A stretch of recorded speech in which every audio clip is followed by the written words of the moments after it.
बेहतर नॉवल पढ़ने के लिए आप हमारे यूट्यूब चैनल और ऑडियो एक्सप्लेन टेलीग्राम चैनल से जुड़ सकते हैं। 501 जन्मदिन की पार्टी।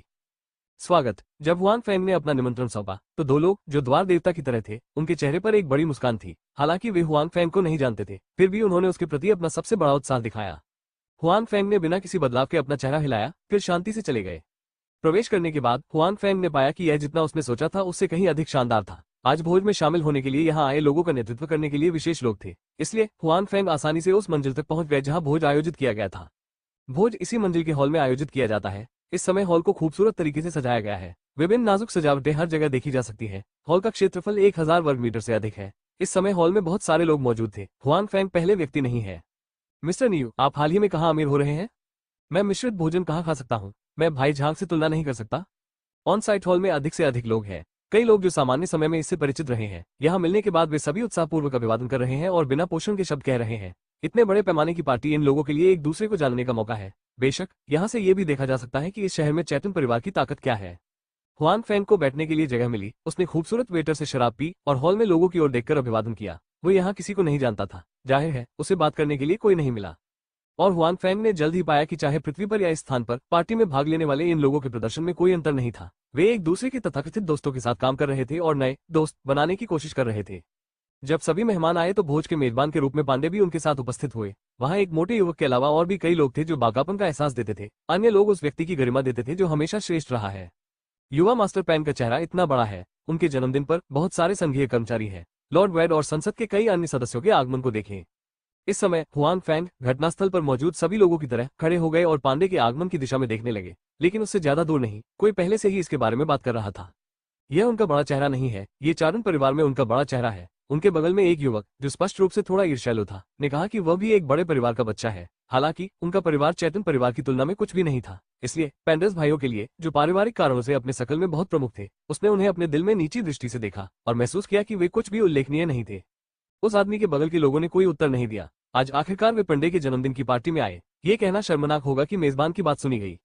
हुआंग फैंग दृश्य के मुख्य पात्र को बड़ी दिलचस्पी से देखता है। वो लगभग 30 वर्ष का है। उसने उचित सूट पहना हुआ है। उसके चेहरे पर आत्मविश्वास भरी मुस्कान है और एक संभ्रांत व्यक्ति की तरह कपड़े पहने हुए है। वास्तविक दुनिया में हुआंग फैंग बहुत सारे लोगों को देखता है, लेकिन उसके पास उन लोगों की तुलना में अधिक गति है और वो एक अच्छा गर्व छिपाता है।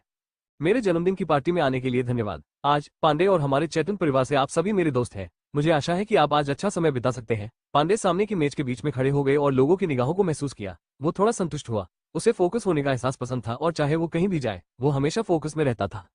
हालांकि जब उन्होंने अपने निवास के बारे में सोचा तो उनके परिवार में इतनी घुसपैठ हो गई थी कि पांडे परेशान हो गए। जाहिर है कोई या कुछ लोग शहर में अपने परिवार की अग्रणी स्थिति से असंतुष्ट थे और इसे बदलना चाहते थे। और यह व्यक्ति या परिवार अभी भी बहुत शक्तिशाली है। हालांकि उनके पिता ने आंतरिक धोखाधड़ी के मामले की जांच शुरू कर दी है, लेकिन अभी तक उनकी आंखें नहीं है और उनका चैतन परिवार कभी भी ऐसा व्यक्ति नहीं रहा है जिसे केवल पीटा जा सकता है लेकिन वापस नहीं लड़ सकता। इसलिए बदले की कार्रवाई चुपचाप शुरू हो गई है। हालांकि उन्होंने अभी तक यह निर्धारित नहीं किया है कि गद्दार को किसने भेजा है। पूरा शहर उनके परिवार के खिलाफ लड़ने के लिए योग्य है, जो कि केवल कुछ ही है। दोनों पक्ष प्रतिस्पर्धी हैं, जिन्हें छोड़ा नहीं जा सकता। उनके परिवार को पहले से ही कई गद्दारों पर संदेह था। परिवार ने ऐसा किया। जब उसने ये सोचा, पांडे उपहास कर रहा था। बकबक को उखाड़ फेंकने की कोशिश करना एक सपना था। उनका परिवार हमेशा इस शहर का सबसे शक्तिशाली परिवार रहेगा। एक ऐसा परिवार जो संघीय कर्मियों को 3 भागों में विनम्र बनाता है। और उनके पांडे भविष्य इस परिवार के नेता है। उनका हमेशा के लिए मंच के केंद्र में खड़ा रहना और इस शहर, यहाँ तक कि पूरे फेडरेशन का हमेशा के लिए केंद्र बिंदु बनना तय है।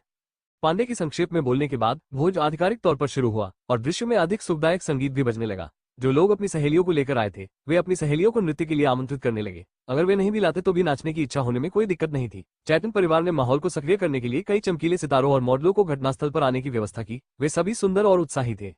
तुम बहुत युवा और होनहार हो। तुम्हें इतना सक्षम देखकर मुझे सच में लगता है कि मैं बूढ़ा हो गया हूँ और तुम भविष्य में युवा हो। जिन लोगों ने घटनास्थल पर नृत्य नहीं किया, उन्होंने भी 2 और 3 की संख्या में छोटे वृत्त बनाए। जाहिर तौर पर पांडे सकल शाम का फोकस था और कई लोगों की नजर उस पर थी। हालांकि कुछ ही लोगों ने पहल की। वे जानते थे कि उनका महत्व क्या है और कब जाना है।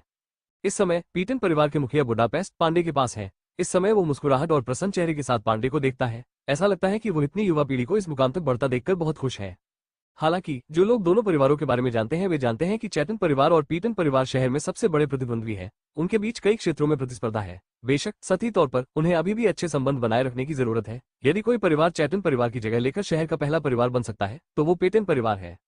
इसलिए दोनों परिवारों के बीच संबंध स्पष्ट रूप से उतना अच्छा नहीं है जितना लगता है। और चार्ल्टन परिवार के व्यभिचार के बाद ये पेटन परिवार का भी एक प्रमुख संदेह है। बेहतर नॉवल पढ़ने के लिए आप हमारे YouTube चैनल और ऑडियो एक्सप्लेन टेलीग्राम चैनल से जुड़ सकते हैं। 502 नई संघीय नीति। हालांकि न तो श्री पांडे और न ही उनके पिता के पास ये साबित करने के लिए कोई सबूत है कि पीटन परिवार ने वही किया जो उन्होंने पहले किया था। इसके अलावा उन्हें विश्वास नहीं है कि उनके पुराने प्रतिद्वंद्वी इतने नासमझ होंगे। एक दस्ताने और एक स्पोर्ट्स कार के लिए वे अपने गुप्त एजेंटों को जल्दबाजी में ले जाएंगे जिन्हें सम्मिलित करना आसान नहीं है। अंकल ने मजाक किया, मैं तो सिर्फ जूनियर हूँ, मुझे आपसे और भी सीखना चाहिए, पांडे ने विनम्रतापूर्वक कहा। जब उनके पिता संसद सदस्यों के साथ बात कर रहे थे, उनके भाई अपने ही शकल के लोगों के साथ बात कर रहे थे, इसलिए अब यहाँ केवल दो लोग हैं, पांडे और बुडापेस्ट। दुर्भाग्य से जिस स्थान पर वे बात कर रहे हैं वो हुआन फैंग से बहुत दूर नहीं है। हुआन फैंग की वर्तमान सुनवाई के साथ भले ही वे जानबूझकर नहीं सुनते हो, फिर भी वे जो कहते हैं उसे सुनने के लिए अधिक प्रयास की आवश्यकता नहीं होती है। पांडे के बयान को देखकर बुडापेस्ट के चेहरे पर अभी भी एक हानिरहित मुस्कान है, लेकिन उसकी आंखों के कोने में एक ठंडी रोशनी है। ये पांडे स्पष्ट रूप से अपने भाई ब्रूस से अलग है, अर्थात बिना ज्ञान और बिना कौशल वाला एक बाका।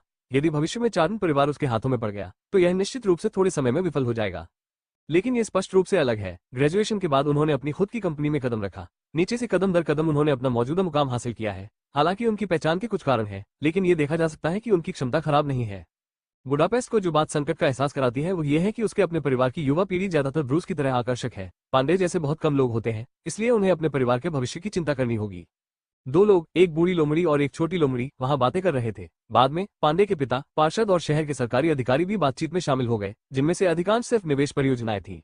मूल रूप से हुआन फैंग को इन चीजों में कोई दिलचस्पी नहीं थी, लेकिन जब उन्होंने सुना कि वे किस बारे में बात कर रहे थे तो हुआन फैंग अनजाने में आकर्षित हो गए। इससे पता चलता है कि ये लोग पर्यावरण प्रदूषण की समस्या के बारे में बात कर रहे हैं, और हुआन फैंग इस समय केवल ये जानते हैं कि दुनिया में कारें, चाहे वे आसमान में उड़ने वाली कारें हो या केवल जमीन पर चलने वाली साधारण कारें हो, भी होंगी प्रदूषण पैदा करते हैं, सिर्फ इसलिए क्योंकि लोग हर साल पर्यावरण की रक्षा पर अधिक ध्यान देते हैं। सभी ने बहुत सारा पैसा निवेश किया है, जो इस दुनिया की हवा को हुआन फैंग की दुनिया की तुलना में बेहतर बनाता है।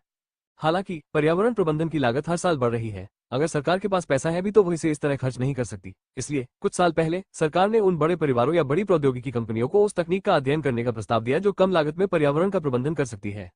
हाल ही में संघीय सरकार ऑटोमोबाइल उद्योग में सुधार करने जा रही है। हालांकि प्रौद्योगिकी में सुधार के कारण ऑटोमोबाइल से होने वाला प्रदूषण पहले की तुलना में बहुत कम है। ऑटोमोबाइल की संख्या बहुत अधिक है और संचित प्रदूषण बहुत अधिक है। संघीय सरकार का मतलब अपेक्षाकृत अधिक प्रदूषण वाली ऑटोमोबाइल कंपनियों के उत्पादन को सीमित करना है। कम प्रदूषण वाली कंपनियों की कारों को अधिक समर्थन दिया गया है, शहर के संघीय गवर्नर ने कई लोगों को बताया।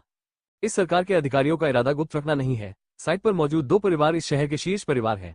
वे संघीय सरकार में हैं और उनके अपने परिवार के सदस्य हैं, इसलिए समाचार जानना कठिन नहीं है। इसके अलावा संघीय पक्ष वास्तव में रहस्य नहीं रखना चाहता। वैसे भी विनियमन जल्द ही आधिकारिक तौर पर प्रख्यापित किया जाएगा। चैटन परिवार और पीटन परिवार दोनों ऑटोमोबाइल के क्षेत्र में शामिल हैं, इसलिए इस विनियमन का उन पर बहुत प्रभाव पड़ता है, जो उनके अगले पारिवारिक निर्णय लेने की दिशा को प्रभावित करने के लिए पर्याप्त है। निश्चित रूप से संघीय कर्मियों के शब्दों को सुनकर चैटन परिवार के मुखिया रांडेल और उनके बेटे पांडे ने पहली बार भौहें चढ़ाई। उनका परिवार भी कार्य बनाता था, चाहे वो आसमान में हो या जमीन पर, चाहे वो महंगी हो या सस्ती, और उनके परिवार का इससे कुछ लेना देना था।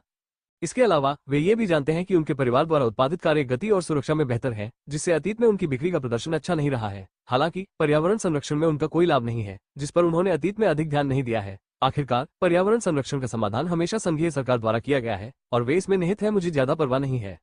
ये सिर्फ इतना है कि उन्होंने ये भी नहीं सोचा था कि अब संघीय सरकार ने अपने भारी निवेश के कारण इससे निपटने का रास्ता ढूंढना शुरू कर दिया है, और इस तरह अचानक उन्हें अपना जीवन द्वार मिल गया है। लेकिन बुडापेस्ट में रांडेल के पास खड़े होकर इस समय उनके चेहरे पर कोई चिंता नहीं थी, एक फीकी मुस्कान भी नहीं थी। बुडापेस्ट का पेटेन परिवार जाहिर तौर पर ऑटोमोबाइल के क्षेत्र से भी जुड़ा हुआ है। अतीत में वे सुरक्षा और गति के मामले में चैटन परिवार के प्रतिद्वंद्वी नहीं थे, लेकिन वे पर्यावरण संरक्षण प्रौद्योगिकी के मामले में चैटन परिवार से आगे रहना चाहते थे। निस्संदेह ऐसा इसलिए नहीं है क्योंकि वे बहुत अधिक सार्वजनिक उत्साही थे, बल्कि इसलिए क्योंकि उन्हें लगा कि वे गति और सुरक्षा के मामले में चार्ल्टन परिवार से आगे नहीं निकल सकते, इसलिए उन्हें दूसरा रास्ता खोजना होगा। ये सिर्फ इतना है कि अप्रत्याशित रूप से उनकी पिछली जिद आखिरकार सफल हो गई है। इसके अलावा उनकी पारिवारिक प्रयोगशाला में नवीनतम शोध परिणामों को देखते हुए बुडापेस्ट की मुस्कान बढ़ रही है, और बुडापेस्ट का प्रदर्शन जल्द ही घटनास्थल पर कई अन्य लोगों द्वारा देखा गया। संसद के एक अन्य सदस्य ने उत्सुकता से कहा, क्यों बुडापेस्ट कबीले के नेता के पास इस विनियमन से निपटने का कोई तरीका है? बिल्कुल, बुडापेस्ट ने कहा, हमारा परिवार हमेशा पर्यावरण संरक्षण के लिए प्रतिबद्ध रहा है। जाहिर है इस प्रतिबंध से हमारे परिवार के उद्योग पर कोई असर नहीं पड़ेगा। वो अदृश्य है। रांडेल का चेहरा थोड़ा बदसूरत था और उन्होंने कहा कि वो निश्चित रूप से परिवार के मुखिया की मृत्यु के बारे में जानते थे। वो ये भी जानते थे कि पर्यावरण संरक्षण के क्षेत्र में उनका परिवार उनकी बराबरी नहीं कर सकता। हालांकि वो स्पष्ट रूप से अपने मृत्यु प्रतिद्वंद्वी को बहुत खुश नहीं देखना चाहता था। आपकी पारिवारिक कंपनी द्वारा उत्पादित कारें पर्यावरण संरक्षण के मामले में हमारे परिवार द्वारा उत्पादित कारों की तुलना में थोड़ी बेहतर है। हालांकि अन्य कार कंपनियों की तुलना में मुझे नहीं लगता कि आपको कोई फायदा है ना? इस बार संघीय नियम स्पष्ट रूप से पूरे महासंघ पर लक्षित है, न कि उनके शहर पर। इसलिए इसमें कई ऑटोमोबाइल उत्पादन कंपनियां शामिल हैं। पर्यावरण संरक्षण के मामले में बुडापेस्ट परिवार की गाड़ियां उनके परिवारों से बेहतर हैं। हालांकि संघीय दायरे में जरूरी नहीं कि ऐसा ही हो। बेहतर नवल पढ़ने के लिए आप हमारे यूट्यूब चैनल और ऑडियो एक्सप्लेन टेलीग्राम चैनल से जुड़ सकते हैं। 503 गुप्त। लॉर्ड रेंडल ने कहा कि यह पुराना पीला कैलेंडर था। बुडापेस्ट ने सौम्य मुस्कान के साथ कहा, हमारे परिवार ने हाल ही में ऑटोमोबाइल पर्यावरण संरक्षण के क्षेत्र में एक बड़ी सफलता हासिल की है। मुझे आपको ये बताते हुए गर्व हो रहा है कि हमारे परिवार द्वारा उत्पादित कार का उपयोग करने पर लगभग शून्य प्रदूषण होता है। बुडापेस्ट के चेहरे पर खुशी भरी मुस्कान को देखते हुए घटनास्थल पर मौजूद कई लोगों ने उसके मुंह में कार नहीं देखी, लेकिन वे सभी आश्चर्यचकित थे। पीटन परिवार के मुखिया के रूप में दूसरा पक्ष स्पष्ट रूप से इसके बारे में डींगे नहीं मारेगा, क्योंकि यह बिल्कुल भी आवश्यक नहीं है। संघीय सरकार के नियमों को आधिकारिक तौर पर प्रख्यापित किया जाएगा, और क्या उनके परिवार की नई कार संघीय सरकार की आवश्यकताओं को पूरा करने के लिए आ सकती है, इसे छुपाया नहीं जा सकता है। इसलिए यहाँ के सभी लोगों ने बुडापेस्ट की बातों पर विश्वास किया। तब उनका मूड बिल्कुल अलग था। रांडेल और पेंडिस बुरे मूड में थे। उनके प्रतिद्वंदी अब पूरी तरह से खुद से आगे थे। इसके अलावा नए संघीय नियमों के कारण उनके परिवार को ऑटोमोबाइल के क्षेत्र में बहुत नुकसान हुआ होगा। इस मामले में मृत व्यक्ति द्वारा स्थिति का लाभ उठाने की संभावना है। आपको क्या लगता है, ये बहुत अप्रिय बात है? सिटी लॉर्ड और संसद के कई सदस्यों सहित संघीय अधिकारी स्वाभाविक रूप से अच्छे मूड में हैं। खासकर उनके शहर की कंपनी सिटी लॉर्ड पर्यावरण संरक्षण में पूरे फेडरेशन से आगे है। वह इसका पालन करेगा। इसके अलावा वो ये भी जानते हैं कि संघीय सरकार ऑटोमोबाइल पर्यावरण संरक्षण के मुद्दे को बहुत महत्व देती है। यदि कोई अच्छा प्रदर्शन करता है तो यह एक अच्छा बायोडेटा है, जो भविष्य में पदोन्नति के लिए बहुत सहायक होता है। इसलिए बुडापेस्ट की ओर उसकी आंखें गर्म थी। उन्होंने एक दूसरे से बात करने की पहल की और मूल मालिक को भी भूल गए। अब वो पेटन परिवार की नई कार के बारे में और अधिक जानना चाहता है। बुडापेस्ट को संघीय सरकार के कई सदस्यों से घेरा देखकर रांडेल और उनका बेटा बहुत बदसूरत दिखते हैं। हालांकि वे इसमें मदद नहीं कर सकते। आखिरकार वे यहाँ के मालिक हैं और वे मेहमानों को भगा नहीं सकते, भले ही दूसरा पक्ष उनका कट्टर दुश्मन हो, कि एक शर्म की बात है। इसलिए पिता और पुत्र एक दूसरे को देखे बिना दूर चले गए। हुआंग फेंग, जो उनसे बहुत दूर नहीं था, यथास्थान सोचने के बाद उनके पीछे चला गया। पिताजी, क्या यह सच है कि आपने कहा था कि बूढ़ा व्यक्ति अमर है? एक अपेक्षाकृत सुदूर कोने में रांडेल और उसका बेटा धीमी आवाज में बातें करने के लिए रुके। जाहिर है, निजी तौर पर पांडे के मन में बुडापेस्ट के प्रति कोई सम्मान नहीं था। कई लोगों ने उन दोनों को वहां जाते देखा, लेकिन कोई उन्हें परेशान करने के लिए नहीं आया। वर्तमान स्थिति में पिता और पुत्र के पास स्पष्ट रूप से बात करने के लिए कुछ है। इस समय वे उन्हें कैसे परेशान कर सकते हैं? यह शायद सच है, रांडेल ने थोड़ा गरिमापूर्ण ढंग से कहा। तो क्या उन्होंने वास्तव में पर्यावरण संरक्षण प्रौद्योगिकी में एक सफलता हासिल की है? पांडे ने बदसूरत चेहरे के साथ कहा। पहले उनके परिवार ने इस पहलू पर ज्यादा ध्यान नहीं दिया। हालांकि पीटन परिवार पर्यावरण संरक्षण के नाम पर कुछ कारें बेच सकता है, इसलिए चैटन परिवार वास्तव में पर्यावरण संरक्षण के महत्व को समझता था, लेकिन उन्होंने इस पर अधिक ध्यान नहीं दिया। और रांडेल और उनके बेटे को यह भी पता है कि एक बार पेटन परिवार ऑटोमोबाइल निकास के प्रदूषण को लगभग शून्य तक कम कर सकता है। भले ही संघीय सरकार से कोई समर्थन न हो, उनके परिवार द्वारा उत्पादित कारों का उनके परिवार पर बहुत प्रभाव पड़ेगा। अब संघीय सरकार के समर्थन से ऑटोमोबाइल के क्षेत्र में उनका परिवार खतरनाक होता दिख रहा है। ऑटोमोबाइल के क्षेत्र में चैटन परिवार काफी मुनाफा कमाता था। अब अगर कोई अपना केक साझा करना चाहता है तो यह अजीब है कि वो अच्छे मूड में है। कोई सफलता अवश्य होगी। इसके अलावा यह कोई छोटी सफलता नहीं है। आप इसे ऐसे देख सकते हैं जैसे उसे इस पर गर्व है, रांडेल ने कहा। और तभी पांडे का सेल फोन बजा। उसने नीचे देखा और उसके चेहरे पर खुशी की झलक थी। क्या बात है, क्या हुआ? रांडेल ने अपने बेटे से पूछा। पिताजी, पेटन परिवार से एक समाचार आया है, पांडे ने कहा। कैसा संदेश? रांडेल ने कहा कि पेटन परिवार में जिस व्यक्ति को रखा गया था उसकी व्यवस्था उन्होंने ही की थी, लेकिन बाद में उन्हें संपर्क के प्रभारी के रूप में अपने बेटे से मिलवाया गया। दो परिवारों के बीच एक दूसरे पर घात लगाकर हमला करना आम बात है। उन्होंने कहा कि उन्होंने आज गद्दार को देखा, पांडे ने कहा। कौन? प्रोफेसर नील? पांडे ने दांत चबाए। क्या वो सचमुच पीटन परिवार से है? रांडेल ने भौहें चढ़ाते हुए पूछा। यह एक बात है, यह निश्चित है, ये दूसरा है। कोई गलती नहीं, पांडेज ने निश्चित रूप से सिर हिलाया। अब जब प्रोफेसर नील पेटन परिवार में उपस्थित हो सकते हैं तो उन्हें दूसरी ओर से भेजा गया होगा। रांडेल ने सिर हिलाया। इस खबर से ज्यादा आश्चर्यचकित नहीं हुए। आखिरकार उसने अनुमान लगाया था कि नील दूसरे पक्ष का व्यक्ति था, लेकिन अब यह निश्चित हो गया है। अभी अपनी अभिव्यक्ति देखें, वहां से समाचार इससे अधिक होना चाहिए। ठीक है, रांडेल ने पूछा। कुआ? पांडेज ने सिर हिलाया और फिर उसने अवचेतन रूप से चारों ओर देखा। हुआंग फेंग ऐसे शराब पी रहा था मानो इस समय कुछ हुआ ही न हो। उसने उनकी तरफ नहीं देखा, लेकिन उसके कान एक दूसरे की बातचीत सुन रहे थे। उस आदमी को नवीनतम पीटन परिवार का अनुसंधान मिला। हालांकि यह हॉल में है, ये कोने में है, 5 मीटर के भीतर कोई और नहीं है, इसलिए पांडे को इस बात का डर नहीं है कि उनकी बातें दूसरे लोग सुनेंगे। पांडे की बात सुनकर रांडेल का चेहरा आखिरकार हिल गया। उसने उत्सुकता से पूछा, क्या आप इसे प्राप्त कर सकते हैं?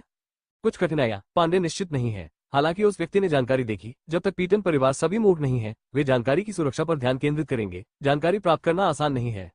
उसे किसी भी तरह से जानकारी प्राप्त करने के लिए कहें। जब तक वो इसे वापस ला सकता है, हम उसके साथ बुरा व्यवहार नहीं करेंगे। उसे भविष्य में अंडरकवर एजेंट नहीं बने रहना होगा। रांडेल स्वाभाविक रूप से कठिनाई को जानते थे।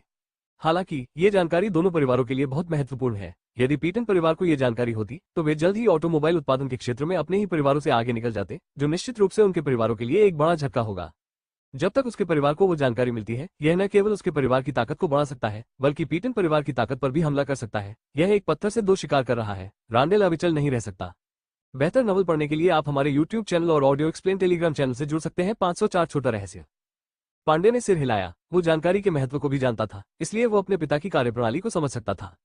इसलिए पांडे उस अंडरकवर एजेंट से संपर्क करने गए जो पीटन परिवार में प्रवेश कर चुका था और दूसरे पक्ष से किसी भी तरह से जानकारी प्राप्त करने के लिए कहा। पांडे एक तरफ अपने पिता के साथ घुलना मिलना जारी रखते हैं, जबकि दूसरी तरफ अंडरकवर एजेंट जो उनके निर्देश प्राप्त करता है थोड़ा प्रतिष्ठित है। बेशक वो जानकारी के महत्व को भी जानता है और वो ये भी जानता है कि यदि वो जानकारी को चारण परिवार में वापस ला सकता है तो उसका भावी जीवन निश्चित रूप से नाटकीय रूप से बदल जाएगा। वो ऐसे बदलाव के लिए उत्सुक है। वो एक अज्ञात प्रयोगशाला कर्मचारी बनने के बजाय शहर की मशहूर हस्तियों के साथ घुलना मिलना चाहता है। कुछ हद तक वो और प्रोफेसर नील एक जैसे हैं। वे दोनों प्रयोगशाला में रहने को तैयार नहीं है। वे सुर्खियों में रहने और लोगों का ध्यान केंद्रित करने के लिए उत्सुक हैं। इसलिए दोनों अपने अपने लक्ष्य को हासिल करने के लिए कड़ी मेहनत कर रहे हैं। ऐसा लगता है कि प्रोफेसर नील सफल नहीं हुए। हालांकि उसने चैटो से एक शोध सामग्री चुरा ली, लेकिन उसे नहीं पता था कि क्या हुआ। जब वो पेटेंट्स के पास आया तो एक दुर्घटना हो गई। अब प्रोफेसर नील का जीवन आसान नहीं है, पहले से भी बदतर। मूल रूप से क्योंकि प्रोफेसर नील को कुछ भी उपयोगी नहीं मिला, बल्कि उसने खुद के साथ भी खेला। बुडापेस्ट सीधे प्रोफेसर नील को मारना चाहता था, लेकिन बाद में बुडापेस्ट ने अपना मन बदल लिया। प्रोफेसर नील स्वयं एक अच्छे एवं सशक्त प्रयोग करता है। यदि वह चाहता है कि उसका परिवार चैटन परिवार से आगे निकल जाए तो बुडापेस्ट को सभी उपलब्ध संसाधनों का उपयोग करना होगा। इसलिए वो सोचता है कि प्रोफेसर नील को मारना अफसोस की बात है। फिर बुडापेस्ट ने प्रोफेसर नील को अपनी प्रयोगशाला में व्यवस्थित किया। हालांकि इसने उसकी स्वतंत्रता को पूरी तरह से प्रतिबंधित कर दिया। उन्हें बाहर जाने की इजाजत नहीं थी। वो केवल प्रयोगशाला में ही रह सकता था और हर समय विभिन्न प्रयोग कर सकता था। प्रोफेसर नील को बहुत खुशी हुई कि वो मौत से बच सका, इसलिए उसने सिर हिलाया और पीठ झुकाकर सहमति व्यक्त की। वो बुडापेस्ट की हत्या न करने की कृपा के लिए भी आभारी था। बेशक इस समय उनकी स्थिति अच्छी नहीं है। इससे पहले उसे ये जानने के लिए मजबूर करने के लिए कि सीवेज उपचार उपकरण कहाँ है, बुडापेस्ट ने उसे गंभीर रूप से पीटा था। अब हालांकि वो प्रयोगशाला में मुश्किल से काम कर पाता है, पूरे व्यक्ति की छवि बहुत दयनीय है। इसके अलावा क्योंकि उसने दूसरे परिवार से विश्वासघात किया, प्रयोगशाला के बाकी लोग उससे दूर रहने लगे। हालांकि प्रोफेसर नील परेशान है, लेकिन उनके पास कोई रास्ता नहीं है। वो अपनी पहचान और मूल को जानता है। जाहिर है उनके पास यहाँ के लोगों से तुलना करने का कोई तरीका नहीं है। अच्छा, क्या ये प्रोफेसर नील नहीं है? Hello hello. जैसे ही प्रोफेसर नील उदास मन से काम कर रहे थे, उनके कान में उत्साह की आवाज पड़ी। क्या आप? प्रोफेसर नील ने इस अति उत्साही व्यक्ति को कुछ संदेह की दृष्टि से देखा। उसे जानने की याद ही नहीं रही। इसके अलावा यहाँ के लोग खुद के प्रति बहुत उदासीन है। अब अधिक उत्साही लोग कैसे हो सकते हैं? बस मुझे जेसी कहो। वो आदमी आया, मुस्कुराया और प्रोफेसर नील का हाथ पकड़कर बोला, मैं आपका पेपर पढ़ रहा हूँ और मैंने इसे अच्छा लिखा है, जिससे मुझे बहुत प्रेरणा मिली है। हेलो जेसी। प्रोफेसर नील ने जब एक दूसरे की बातें सुनी तो उनके चेहरे पर भी मुस्कान आ गई। वह हमेशा सोचता था कि वह एक उत्कृष्ट प्रोफेसर है। उनके निबंध बिल्कुल स्वाभाविक थे और यह आश्चर्य की बात नहीं थी कि वे दूसरों को प्रेरित कर सके। प्रोफेसर नील, मुझे आपको यहाँ देखने की उम्मीद नहीं थी, जेसी ने आश्चर्य से कहा। बस तुम्हारे चेहरे में क्या खराबी है? प्रोफेसर नील ने अपने स्पष्ट निशान वाले गाल को थोड़ा अस्वाभाविक रूप से महसूस किया और कहा, हाँ, एक छोटी सी दुर्घटना। ओह प्रोफेसर नील, आपको सावधान रहना चाहिए। यदि आपसे कोई गलती होती है तो ये हमारे वैज्ञानिक समुदाय का नुकसान है, जेसी ने चिंतित चेहरे से कहा। धन्यवाद, मैं ध्यान दूंगा। जेसी के शब्द प्रोफेसर नील के लिए बहुत उपयोगी है और जेसी के लिए उनकी अच्छी भावना भी एक सीधी रेखा में उभर रही है। आखिरकार ऐसे अजीब और यहाँ तक कि शत्रुतापूर्ण माहौल में प्रोफेसर नील एक ऐसे व्यक्ति से मिलकर बहुत खुश है जो उनकी परवाह करता है या उनकी प्रशंसा भी करता है। प्रोफेसर नील, आप भी पीटन परिवार में शामिल हो गए। मुझे लगा कि मैंने सुना है कि आप चैटन से हैं। आप यहाँ क्यों हैं? जेसी ने उत्सुक चेहरे के साथ कहा। मुझे लगता है कि पीटन परिवार का भविष्य बेहतर है, इसलिए मैं यहाँ हूँ। प्रोफेसर नील को लगा कि जेसी को उसके बारे में पता नहीं है, इसलिए उसने सच नहीं बताया। प्रोफेसर नील, आप गलत हैं, जेसी ने अचानक गंभीर चेहरे से कहा। उसके बाद उसने चारों ओर देखा और कोई नहीं मिला। फिर उसने प्रोफेसर नील से फुसफुसाकर कहा, मैं आपसे बात कर रहा हूँ क्योंकि मैं आपकी प्रशंसा करता हूँ और सोचता हूँ कि आप एक प्रतिभाशाली व्यक्ति हैं। मैं किसी और को नहीं बताऊंगा। क्या बात? जब प्रोफेसर नील ने एक दूसरे की बातें सुनी तो उनके दिल में उछाल महसूस हुआ और उन्होंने अवचेतन धीमी आवाज में पूछा, वास्तव में पीटन परिवार इतना अच्छा नहीं है। वे हमारे प्रति बहुत कठोर है। यदि जिस परियोजना के लिए वे जिम्मेदार हैं वो लंबे समय तक आगे नहीं बढ़ी है तो इसे यहाँ से बाहर निकाल दिया जाएगा। जो लोग हैं उन्हें रोकने के लिए अन्य परिवारों में शामिल होने से बाहर निकाल दिए जाने पर वे लोगों को मार भी डालेंगे। मुझे ये केवल सहयोग से पता है कि मैं यहाँ से निकलने की कोशिश कर रहा हूँ, जेसी ने घबराते हुए कहा। ऐसा कैसे हो सकता है? वे हमारे साथ ऐसा कैसे कर सकते हैं? आखिरकार प्रोफेसर नील एक नवागंतुक है। उन्हें यहाँ की वास्तविक स्थिति की जानकारी नहीं है। दूसरे लोग उसे देखना नहीं चाहते, इसलिए कोई उसे कुछ नहीं कहेगा। लेकिन जेसी, जो उसे पहले से नहीं जानती, उसे खुद को धोखा देने के लिए झूठ बोलने की जरूरत नहीं है। इसके अलावा दूसरा पक्ष अभी भी खुद से प्यार करता है और खुद को धोखा देने की संभावना अधिक नहीं है। तो कहने का तात्पर्य यह है कि दूसरे पक्ष ने जो कहा वो सत्य है। पीटन परिवार ने वास्तव में उन्हें मार डाला। ये सामान्य बात है कि उनके जैसे लोगों ने लंबे समय तक किसी विषय में प्रगति नहीं की है, इसलिए पीटन परिवार का तरीका बहुत क्रूर है। तो पीटन परिवार में से कोई भी इंसान नहीं है। मैं बाहर जाकर फर्क परिवार में शामिल होने के लिए तैयार हूँ। हालांकि वहाँ अच्छा इलाज पाने के लिए मैं कुछ लाने के लिए तैयार हूँ, जेसी ने कहा। अचानक उसे कुछ एहसास हुआ। उसने घबराते हुए नील से कहा, प्रोफेसर नील, आप मुझे मत बताइए, मैं आप पर विश्वास करता हूँ और मैं आपको बस यही बताता हूँ। प्रोफेसर नील ने सिर हिलाया और कहा, नहीं, मैं आपको इसके बारे में नहीं बताऊंगा। स्वाभाविक रूप से प्रोफेसर नील को पता है कि दूसरे के मुंह में कुछ लाने का क्या मतलब होता है, क्योंकि उन्होंने पहले भी ऐसा ही किया था, लेकिन पैम्फलेट न जाने कैसे बदल गया, इसलिए वो इस बिंदु पर आ गए हैं। बेहतर नॉवल पढ़ने के लिए आप हमारे यूट्यूब चैनल और ऑडियो एक्सप्लेन टेलीग्राम चैनल से जुड़ सकते हैं। 505 हुकअप। अगर जेसी ने कुछ दिन पहले पीटन परिवार से ये कहा होता तो प्रोफेसर नील ने इस पर विश्वास नहीं किया होता, उन्होंने उसकी निंदा भी की होगी। लेकिन अब वैसा नहीं है। प्रोफेसर नील ने उसके चेहरे पर चोट के निशान को छुआ। उन्हें व्यक्तिगत रूप से पीटन परिवार के बुडापेस्ट की क्रूरता का एहसास हुआ। वो पहले भी खुद के प्रति विनम्र थे, लेकिन एक बार जब उन्होंने अपना काम पूरा नहीं किया तो उन्होंने अपना चेहरा घुमा लिया और लोगों को नहीं पहचाना। इसलिए प्रोफेसर नील को जेसी की बातों पर कोई संदेह नहीं है, लेकिन उनके दिल में पेडन परिवार की गहरी समझ है। साथ ही उन्हें अपने भविष्य की किस्मत की भी चिंता सता रही है। यदि वो अपना कार्य पूरा नहीं कर सका तो बुडापेस्ट स्वयं को बेकार समझेगा। पिछली बातों के अलावा दूसरा पक्ष अपना हाथ नहीं जाने देगा। जब मैंने ये सोचा, प्रोफेसर नील, जो थोड़ा भाग्यशाली थे कि आपदा से बच गए, अचानक फिर से भयभीत हो गए। आपकी समझ के लिए धन्यवाद, प्रोफेसर जी शैन्य। प्रोफेसर जेसी ने एक बड़ी सांस ली और फिर प्रोफेसर नील से कहा, प्रोफेसर नील, हमारे सहयोगियों की खातिर मैं आपको याद दिलाता हूँ, जल्दी योजना बनाना बेहतर है। भले ही आप पीटन परिवार को धोखा न दें, फिर भी आपको छोड़ना होगा अपने लिए एक रास्ता। नील ने कृतज्ञतापूर्वक सिर हिलाया। उसे जेसी की दयालुता पर कोई संदेह नहीं था। इस बात पर संदेह होना चाहिए कि दोनों लोग लंबे समय से एक दूसरे को नहीं जानते थे। हालांकि नील ने व्यक्तिपरक रूप से सोचा कि दूसरा पक्ष अपने बारे में चिंतित था, क्योंकि वो खुद की प्रशंसा करता था, इसलिए उसे एक दूसरे के इरादों पर बिल्कुल भी संदेह नहीं था। जब नील ने देखा कि वो जाने वाला है तो उसके चेहरे पर झिझक आ गई। आखिरकार, जैसे कि उसने अपना मन बना लिया हो, उसने उसे रोका और देखा कि वो खुद को संदेह से देख रहा था। नील ने धीमी आवाज में कहा, आप पहले से ही फर्क परिवार से जुड़े हुए हैं? फर्क परिवार भी शहर का एक बड़ा परिवार है। बेशक इसकी तुलना पेटन परिवार और चैटन परिवार से करने का कोई तरीका नहीं है, लेकिन इसकी प्रतिष्ठा दोनों से बेहतर है। ठीक है, वे मेरे शामिल होने से बहुत खुश हैं। दुर्भाग्य से अगर प्रोफेसर नील वहां जाते हैं तो ये पर्यवेक्षक स्तर का भी है, प्रोफेसर जेसी ने कहा। जेसी के शब्दों पर प्रोफेसर नील ने अपनी आंखें चमका ली और कहा, अगर मैं गया तो क्या वे मुझे नहीं चाहेंगे? ये कैसे हो सकता है? जेसी को कुछ अविश्वसनीय सा सुनने को मिला। आप जैसे प्रोफेसर उनके पास जाते हैं, वे ऐसा नहीं चाहते। प्रोफेसर नील, यदि आपके पास यह विचार है तो मैं आपसे संपर्क करने में मदद कर सकता हूँ। नील ने सिर हिलाया और कहा, ठीक है, मुझे लगता है कि अब पेटेन परिवार में ये खतरनाक है, इसलिए मैं भी जाना चाहता हूँ।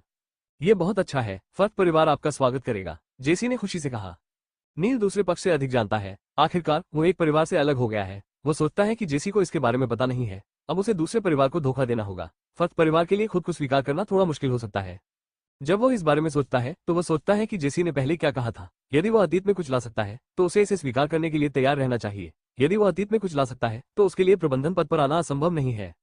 जितना अधिक आप इसके बारे में सोचते हैं, नील उतना ही गर्म हो जाता है और फिर वो जेसी से कहता है, प्रोफेसर जेसी, आपने अभी कुछ पारित करने के लिए कहा था, मुझे नहीं पता, क्या आप समझ गए? अभी तक नहीं, जेसी ने कहा, चीजें हासिल करना इतना आसान नहीं है।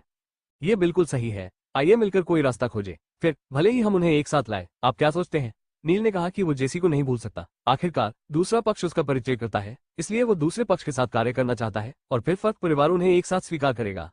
बिल्कुल, जेसी बिना सोचे सहमत हो गई। मेरे यहाँ सिर्फ एक लक्ष्य है, लेकिन मेरे लिए इसे शुरू करना आसान नहीं है। प्रोफेसर नील की मदद से यह अधिक सुविधाजनक होगा। क्या प्रोफेसर नील इस बात से आश्चर्यचकित नहीं है कि दूसरे पक्ष के पास पहले से ही एक लक्ष्य है? आखिरकार दूसरे पक्ष के पास यह विचार लंबे समय से है। इसमें कोई आश्चर्य की बात नहीं है कि कोई लक्ष्य है। वो इस बात को लेकर उत्सुक है कि दूसरा पक्ष बैठक समारोह के रूप में क्या चुनता है। आप जानते हैं, ये बात फर्क परिवार के भविष्य में सीधे उनके उपचार को प्रभावित करेगी और वजन बहुत हल्का नहीं होना चाहिए। पीटन परिवार की नई कार डिजाइन डेटा, जेसी ने अपनी आंखों में अजीब भाव से कहा। इस समय दूसरी तरफ हुआंग फेंग अभी भी पूरे हॉल में घूम रहा है। हालांकि कुछ लोग उसके अकेले घूमने को लेकर उत्सुक हैं, लेकिन आज भी यहाँ बहुत सारे लोग हैं जो एक दूसरे को नहीं जानते हैं, जो सामान्य है। इसलिए हुआंग फेंग की पहचान पर किसी को संदेह नहीं है। और हुआंग फेंग भी यादृच्छिक नहीं है। वो जानबूझकर आसपास के पिंडों का पीछा करता है। अब उन्होंने अपना लक्ष्य नए पीटन परिवार की ऑटोमोबाइल उत्पादन सामग्री पर रखा है। पृथ्वी पर ऑटोमोबाइल निकास का प्रदूषण अभी भी बहुत गंभीर है। हालांकि अब कुछ इलेक्ट्रिक कारें हैं, लेकिन तेल जलाने वाली कारों की तुलना में कई नुकसान हैं। यदि आप एक प्रकार की लगभग प्रदूषण रहित तेल जलाने वाली कार प्राप्त कर सकते हैं, भले ही गति अपेक्षाकृत धीमी हो, तो आपको पर्याप्त बाजार मिल सकता है। हालांकि उसके लिए जानकारी प्राप्त करना आसान नहीं है। वो नहीं जानता कि जानकारी अब कहाँ है और वो वहाँ के वातावरण से परिचित नहीं है। अब जब पांडे ने जानकारी के बारे में अपना मन बना लिया है तो उसे बस पांडे द्वारा जानकारी प्राप्त करने और फिर उसे छीनने का इंतजार करना होगा। ये सोचकर हुआंग फेंग को पांडे के लिए थोड़ा खेद महसूस हुआ। उन्होंने पहले उनसे सीवेज उपचार उपकरण और एक सस्पेंशन स्पोर्ट्स कार का डेटा प्राप्त किया था। अब उसने अपना विचार फिर से उस पर रखा, जिससे वो थोड़ा शर्मिंदा हुआ। अगर हुआंग फेंग को पता होता कि जो चमड़े के जूते और दस्ताने उसने पहले खरीदे थे वे भी पैंडेस परिवार से संबंधित थे, तो वह नहीं जानता कि वो क्या सोचेगा। पांडे को पता नहीं था। हुआंग फैंग ने एक बार फिर उसे घूरकर देखा। वो मेंटिस के साथ सिकारा को पकड़ने जा रहा था। हुआंग अपने अंडरकवर एजेंट की खबर का इंतजार कर रहा था। हुआंग फैंग और पेंडिस दो ने नहीं सोचा था कि गुप्तचर बहुत मददगार था। अप्रत्याशित रूप से भोज के अंत में उसने पेंडिस को सूचित किया कि उसे जानकारी मिल गई है और उसे अपना ख्याल रखने के लिए भेजा है। बेहतर नॉवल पढ़ने के लिए आप हमारे YouTube चैनल और ऑडियो एक्सप्लेन टेलीग्राम चैनल से जुड़ सकते हैं। 506 पीछा। पिताजी, यह वहां पर है। जब उन्होंने अपने गुप्त एजेंट से समाचार देखा तो पांडे का चेहरा चमक उठा। वो कैसे नहीं सोच सकता था कि दूसरे पक्ष ने कठिन कार्य इतनी जल्दी पूरा कर लिया है। आपको पता होना चाहिए कि यह कार्य अपने आप में बहुत कठिन है। अगर इसे पूरा भी करना है तो थोड़ा वक्त लगेगा। और रांडेल और उनका बेटा कार्य में विफलता के लिए भी तैयार है, लेकिन अप्रत्याशित रूप से अंडरकवर एजेंट ने उन्हें इतना बड़ा आश्चर्य दिया। क्या हो रहा है? इतनी जल्दी क्यों? राव रांडेल हैं जिन्होंने कई बड़े दृश्य देखे हैं। वो दूसरे पक्ष की गति से भी हैरान है। क्या ये गुप्त सुपरमैन है? यहाँ कार्य सौंपे हुए अभी अधिक समय नहीं हुआ है। यह वहां समाप्त हो गया है?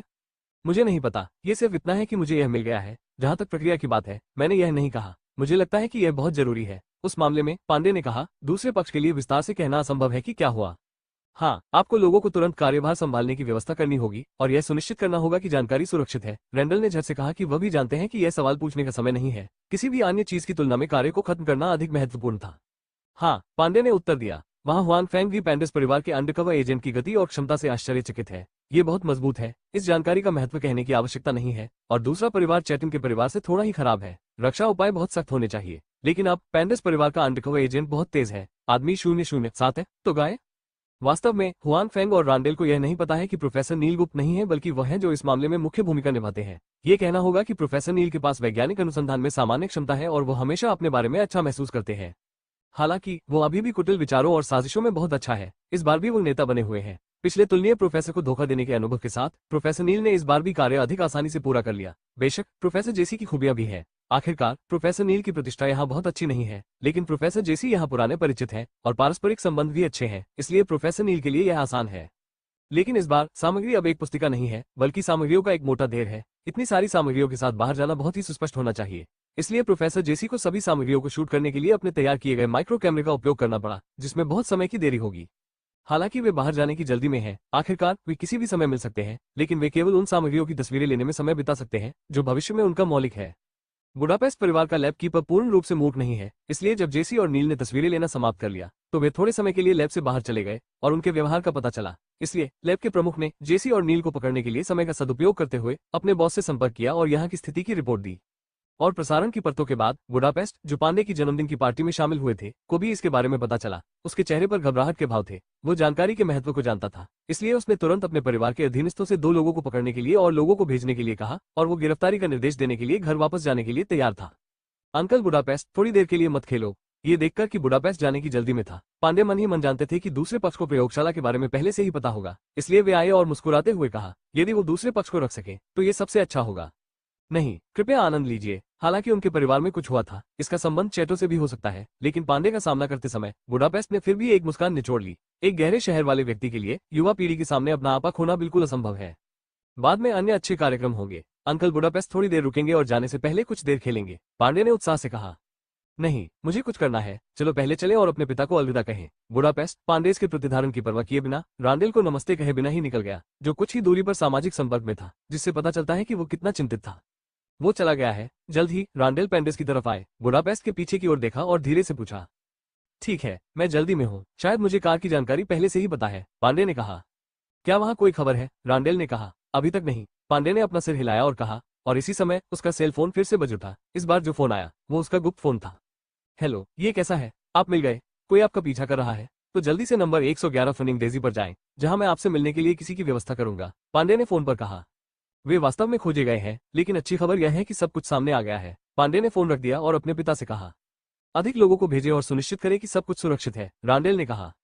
पांडे ने सिर हिलाया और फिर से बुलाया। इस समय हुआंग फैंग, जिसे वह जानकारी मिल गई थी जो वह चाहता था, चुपचाप घटनास्थल से चला गया। यहाँ उसका कोई जानने वाला नहीं है, इसलिए भले ही वो जल्दी चली गई, किसी को पता नहीं चलेगा। उसे रोकना तो दूर की बात है। उसके बारे में क्या ख्याल है? आप वहाँ क्या कहते हैं? जेसी के फोन रखने के बाद उसके बगल में प्रोफेसर नील ने उत्सुकता से पूछा। उसने लगातार 2 परिवारों को धोखा दिया है। अगर इस बार वो पीटन परिवार द्वारा पकड़ा गया तो वो मर जाएगा, इसलिए वो जेसी से अधिक चिंतित है। इसके अलावा उसके दिल में कुछ पछतावे भी है। वो सचमुच बहुत आवेगशील है। उसके बारे में दूसरों से 3 शब्द और 2 शब्द में कैसे बात की जा सकती है? हालांकि अब इसके बारे में सोचने का कोई फायदा नहीं है। उसे बस यही उम्मीद है कि जेसी उसे आसानी से फर्क परिवार में ला सकती है। चिंता मत करो, वहां कोई हमसे मिलने आएगा, सब ठीक हो जाएगा। जेसी ने कहा कि उन्हें इस बात की भी चिंता थी कि परिवार के रास्ते में घात लगाकर हमला किया जाएगा। उस स्थिति में उनके पास से गुजरने का कोई रास्ता नहीं होगा। हालांकि वो प्रोफेसर नील को सांत्वना दे रहा था, जेसी मन ही मन उस पर व्यंग्य कर रहा था। इस आदमी ने सोचा कि वो किस तरह के परिवार में है, लेकिन उसे नहीं पता था कि वो मौत की राह पर है। बेहतर नॉवल पढ़ने के लिए आप हमारे यूट्यूब चैनल और ऑडियो एक्सप्लेन टेलीग्राम चैनल से जुड़ सकते हैं। 507 में बहुत सारे लोग हैं। क्या चैटन प्रोफेसर नील से नफरत करते हैं? वो पक्का है। प्रोफेसर नील मूलतः अपने परिवार के प्रोफेसर थे। उसमें उन्होंने उसे विकसित करने के लिए बहुत प्रयास भी किए। नतीजतन ये लड़का न केवल शत्रुतापूर्ण परिवार में शामिल हो गया, बल्कि प्रयोगशाला के नवीनतम शोध परिणामों को भी ले गया, जिससे चाटुकारों को बहुत नुकसान हुआ। तो अब रांडेल और पांडे दोनों प्रोफेसर नील से बहुत नफरत करते हैं। यदि हम उसे पकड़ लेते हैं तो हम उसके साथ पहले कभी भी बुडापेस्ट जितना सौम्य व्यवहार नहीं करेंगे। उसे मारना सामान्य बात है। और जेसी, जो इस स्थिति को बहुत अच्छी तरह से जानती है, स्वाभाविक रूप से इसे जानती है। अतीत में वो जानबूझकर नील की चापलूसी सिर्फ उसकी मदद पाने और जानकारी प्राप्त करने के लिए करता था, न कि वास्तव में एक दूसरे की प्रशंसा करता था। दूसरी ओर जब पीटन परिवार को पता चला कि नील और जेसी ने दलबदल कर लिया है, तो उन्होंने लोगों को उनका अनुसरण करने के लिए भेजा। हालांकि उन्होंने उन्हें पकड़ा नहीं था, फिर भी उन्होंने उन्हें खोया नहीं था। वे एक दूसरे के करीब आने की कोशिश करते हुए दूर तक उनका पीछा करते रहे। मैं ये जानता था वह आदमी जन्मजात विद्रोही है। मुझे उस पर बिल्कुल भी विश्वास नहीं करना चाहिए। मुझे उसे शुरुआत में ही सीधे मार देना चाहिए था। ये शापित गद्दार। बुडापेस्ट वापस जाते समय वो अंततः ऐसा कर सका। उसने अपने गुस्से पर काबू नहीं रखा और जोर से गाली दी। स्वाभाविक रूप से उनकी डांट का निशाना प्रोफेसर नील थे, जिन्होंने फिर से दलबदल कर लिया। अब बुडापेस्ट को पछतावा है कि उसे सीवेज उपचार उपकरण के बारे में दूसरे पक्ष के उत्पादन मैनुअल को जाने नहीं देना चाहिए था। वो पहले से ही जानता है कि चैटन वास्तव में खो गए हैं। नतीजतन शापित प्रोफेसर नील ने इसे खुद को नहीं दिया, बल्कि खुद को बेवकूफ बनाने के लिए एक नकली चीज बनाई। आपने पहले तो उस पर विश्वास कैसे कर लिया? लानत है, वो आदमी झूठा है। मैनुअल अभी भी उस पर होना चाहिए। उसने चाटुकारों को धोखा दिया, अब उसने खुद को धोखा दिया है। उसके साथ धोखा हुआ है। उस झूठी को पकड़ो, मैं खुद ही उसे मार डालूंगा। उसे बता दो कि मैं बुडापेस्ट में इतना भोला नहीं हूँ। मेरे पीटन परिवार के सम्मान का अपमान करने की अनुमति नहीं है। बुडापेस्ट गुस्से से गुर्राता है। वो अपने अधीनस्थों को प्रोफेसर नील को किसी भी कीमत पर पकड़ने का आदेश देता है। नील और प्रोफेसर जेसी के अलावा साथ ही पेटन परिवार जो उनके पीछे थे। फनिंग स्ट्रीट के रास्ते में एक और व्यक्ति था, हुआंग फेंग, जो अभी अभी पार्टी से निकला था। हुआंग फेंग के हॉल छोड़ने के बाद वो फनिंग स्ट्रीट की ओर भागा, जहां वो उन सामग्रियों को प्राप्त करने का रास्ता खोजना चाहता था। यदि सामग्री रांडेल और उनके बेटे को सौंप दी गई तो हुआंग फेंग के लिए उन्हें प्राप्त करना अधिक कठिन होगा। हालांकि हुआंग फेंग को नहीं पता कि फनिंग स्ट्रीट कहाँ है। फ्लोटिंग टैक्सी के अस्तित्व के साथ उनकी समस्या कोई समस्या नहीं है। फ्लोटिंग टैक्सी न सिर्फ तेज है, बल्कि इसमें नंबर भी ज्यादा है। हुआंग फेंग ने ऐसी कार ढूंढने के लिए 1 मिनट से ज्यादा इंतजार भी नहीं किया और फिर वो सीधे वहां पहुंच गए। हुआंग फेंग को यह नहीं पता था कि हॉल छोड़ने के तुरंत बाद ब्रूस को प्रोफेसर जेसी के बारे में पता चल गया था। अपनी ही चीजों के चोरी हो जाने से ब्रूस का मन हमेशा दुखी रहता था। उनके संदेह का केंद्र पेटन परिवार था। इसलिए ये जानने के बाद कि उसके परिवार ने वहां से उपयोगी चीजें चुरा ली है, रूथ उससे व्यक्तिगत रूप से मिलने जा रही थी। किसी को खुद पर गुस्सा आना था और स्वाभाविक रूप से वो इसे दिखाना चाहता था, ताकि दूसरे हमेशा यह न कहें कि वो एक बाका व्यक्ति था। अफसोस की बात है कि उनके पिता और भाई उनके अनुरोध पर सहमत नहीं हुए। उन्हें डर था कि कहीं उसका एक्सीडेंट न हो जाए या कुछ बुरा न हो जाए। आखिर दूसरे पक्ष के लोग उसके पीछे पड़े थे। जो लोग उनसे मिलने जाते थे, उनका दूसरे पक्ष के लोगों से विवाद होने की संभावना थी, इसलिए बड़ा खतरा अभी भी था। हालांकि ब्रूस आसानी से हार मानने को तैयार नहीं था। अपने पिता और भाई को छोड़ने के बाद वो चुपचाप अकेले फनिंग स्ट्रीट चला गया। ब्रूस अकेले नहीं है जो अपने बड़ों और साथियों में कुछ दिखाना चाहते हैं। बुडापेस्ट के बेटे ड्यूक भी अपने पिता के सामने कुछ कर दिखाना चाहते हैं। आखिरकार वो सोचता है कि लोग केवल प्लेबॉय हैं जो खा सकते हैं, पी सकते हैं और खेल सकते हैं। अब ये जानने के बाद वो जानता है कि उसके पिता इसे बहुत महत्व देते हैं। वो तुरंत प्रभावित हुआ। वो अपने पिता के सामने प्रदर्शन करने के लिए बहुत उत्सुक है। उसकी उम्र लगभग पांडे जितनी ही है। हालांकि अपने पिता की कंपनी में वो केवल कुछ महत्वहीन पद ही ले सकते हैं। पंडों की तुलना में वो काफी पीछे है। ऐसा नहीं है कि वो कोई महत्वपूर्ण पद बदलना नहीं चाहता, बल्कि उसके पिता को लगता है कि उसकी क्षमता अन्य महत्वपूर्ण पदों के लिए पर्याप्त नहीं है, इसलिए वो सीधे दबाव में है। इसलिए वो ब्रूस की तुलना में खुद को साबित करने के लिए अधिक उत्सुक है। जब मुझे वे सामग्रियां वापस मिलेंगी तो मेरे पिता मुझसे प्रभावित होंगे। ड्यूक ने यह कहने की कसम खाई। उसके बाद अपने स्वयं के निलंबन सुपर रन को चलाते हुए उन्होंने अतीत का पीछा किया। इसलिए नील और जेसी द्वारा चुराई गई जानकारी के आधार पर कई लोगों ने कार्रवाई की। यहाँ तक कि परिवार के कुछ अन्य सदस्यों को भी इसी वक्त खबर मिली। वे लोगों को फनिंग स्ट्रीट पर यह देखने के लिए भी भेज रहे थे कि क्या वे इस लड़ाई में अशांत पानी में मछली पकड़ सकते हैं।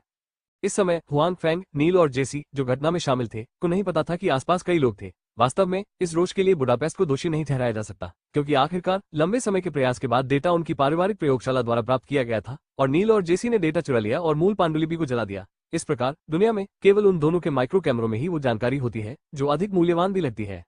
हुआंग फेंग 111 फनिंग स्ट्रीट पर पहुंचने वाले पहले व्यक्ति नहीं थे। जब वो पहुंचा तो वहां पहले से ही कई लोग मौजूद थे। ये लोग 2 खेमों के लग रहे थे और इन्हें पहले ही सौंप दिया गया था।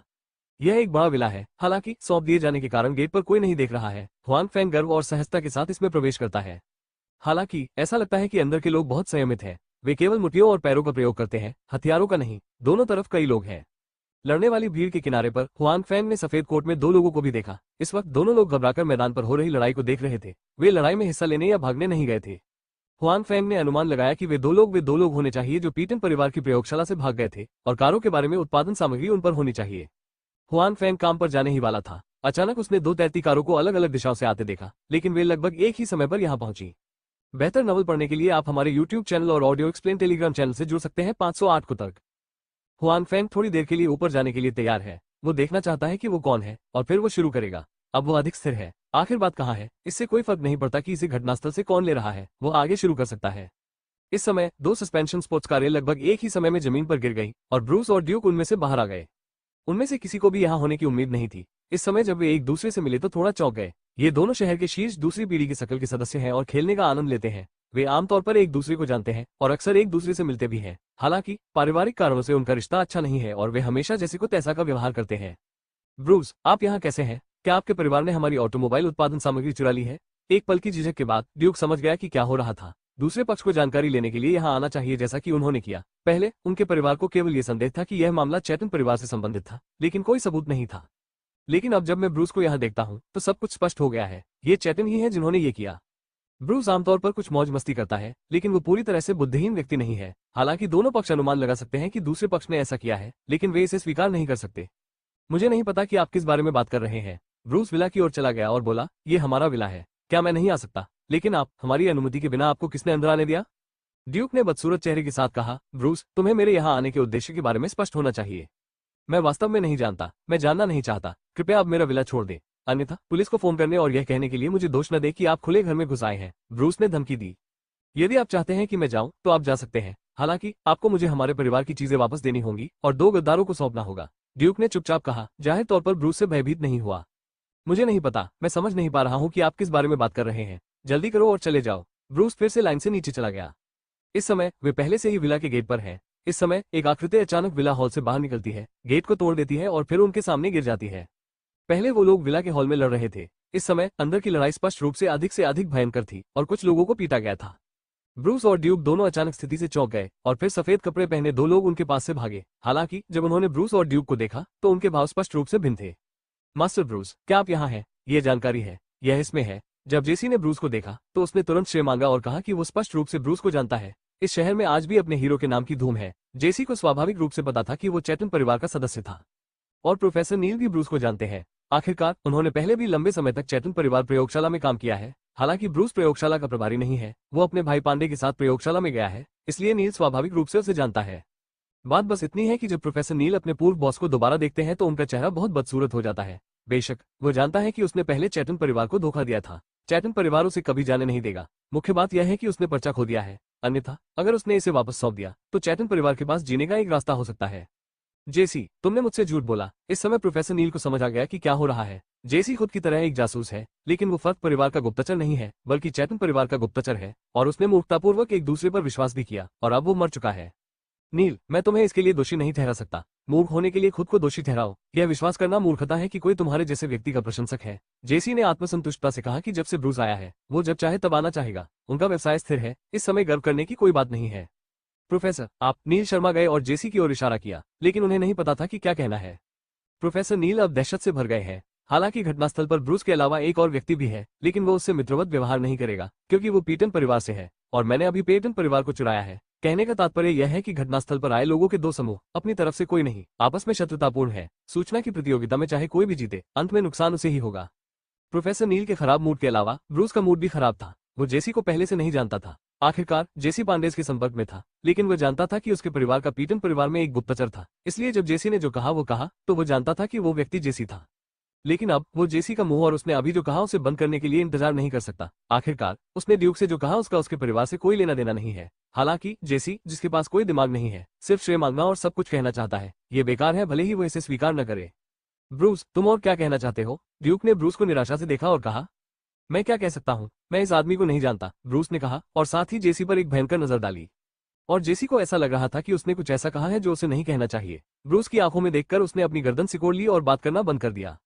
क्योंकि आप उसे नहीं जानते, ये बिल्कुल सही समय है। इस आदमी को मैं इसे ले जाऊंगा। ड्यूक ने कहा कि उसने इसे देखा, ये जेसी के हाथ में था, वो इसे जाने देने को कैसे तैयार हो सकता था। बिल्कुल नहीं। जाहिर तौर पर ब्रूस जेसी को अपनी आंखों के सामने ले जाने नहीं दे सकता था। उन्होंने कहा, यह आदमी हमारे विला में घुस गया, मैं उसे हिरासत में लूंगा, हो सकता है कि उसने हमारे विला से कुछ चुराया हो। जेसी ने इस बार कोई दूसरा मूव नहीं बनाया। उसने तुरंत कहा, हाँ हाँ, मैंने अभी इस विला से यह माइक्रो कैमरा चुराया है। जेसी ने कहा कि वो इसे ब्रूस को देने जा रही थी। 509, तुम गोली चलाने की हिम्मत नहीं करते। ब्रूस अपने चेहरे पर संतुष्ट भाव के साथ उस तक पहुंचने के लिए तैयार था। और ड्यूक मूव भी नहीं है। स्वाभाविक रूप से वो जानता है कि यह चीज वो जानकारी होनी चाहिए। जेसी के गद्दार के हाथों में वो इसे स्वयं लूट सकता है, लेकिन एक बार जब वो पांडे के हाथ में पहुंच जाता है तो वो उसे फिर से बलपूर्वक लूटना चाहता है, जो स्पष्ट रूप से पर्याप्त नहीं है। इसलिए वो जेसी के पास गया और पांडे से भी तेज। आप क्या कर रहे हो? ब्रूस ने पूछा। हालांकि ड्यूक ने उसे नजरअंदाज कर दिया, यहाँ तक कि चलने से लेकर दौड़ने तक में बदलाव किया और जेसी के पास भागा। जाहिर है वो उस चीज को ब्रूस से पहले पाना चाहता था। जब जेसी ने ड्यूक को देखा तो वो पीछे हटने से डर गई। ये जानकारी उनके भविष्य के उपचार से संबंधित है। अगर उसने इसे खो दिया तो ये कहना मुश्किल है कि बातूनी परिवार उसके साथ अच्छा व्यवहार करेगा या नहीं। ड्यूक इस समय जेसी के पक्ष में पहुंच गया है, लेकिन जेसी जानकारी की सख्त सुरक्षा कर रही है। वो जानता है कि ब्रूस इसे यहाँ नजरअंदाज नहीं कर सकता। बस थोड़ी देर के लिए इस पर कायम रहे, और वो इस अवसर का उपयोग ये दिखाने के लिए भी कर सकता है कि वो बुकबुकों के प्रति कितना वफादार है।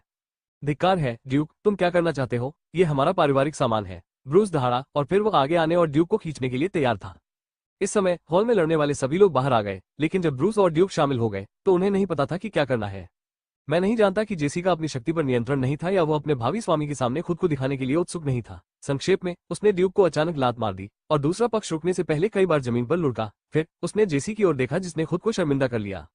जेसी खुद भी असमंजस में है। वो आमतौर पर अपना अधिकांश समय प्रयोगशाला में बिताता है, इसलिए उसकी ताकत मजबूत नहीं है और उसका शरीर सबसे स्वस्थ स्थिति में नहीं है। यदि वो आना चाहता है तो उसे ड्यूक द्वारा नीचे नहीं गिराया जाएगा। हालांकि उसने अब तक दूसरे पक्ष को लात मारने की उम्मीद नहीं की थी। वो स्तब्ध रह गया। उसे समझ नहीं आ रहा था कि खुश हो या चिंतित। आखिरकार उन्हें इतने सारे लोगों के सामने अपमानित किया गया था और ड्यूक का सामना करना बहुत जरूरी था। निश्चित रूप से ड्यूक का चेहरा टपकने वाला था और जेसी की ओर उसकी आंखें आग की लपटों में घिरी हुई लग रही थी। वो चिल्लाया, इस गद्दार को मार डालो।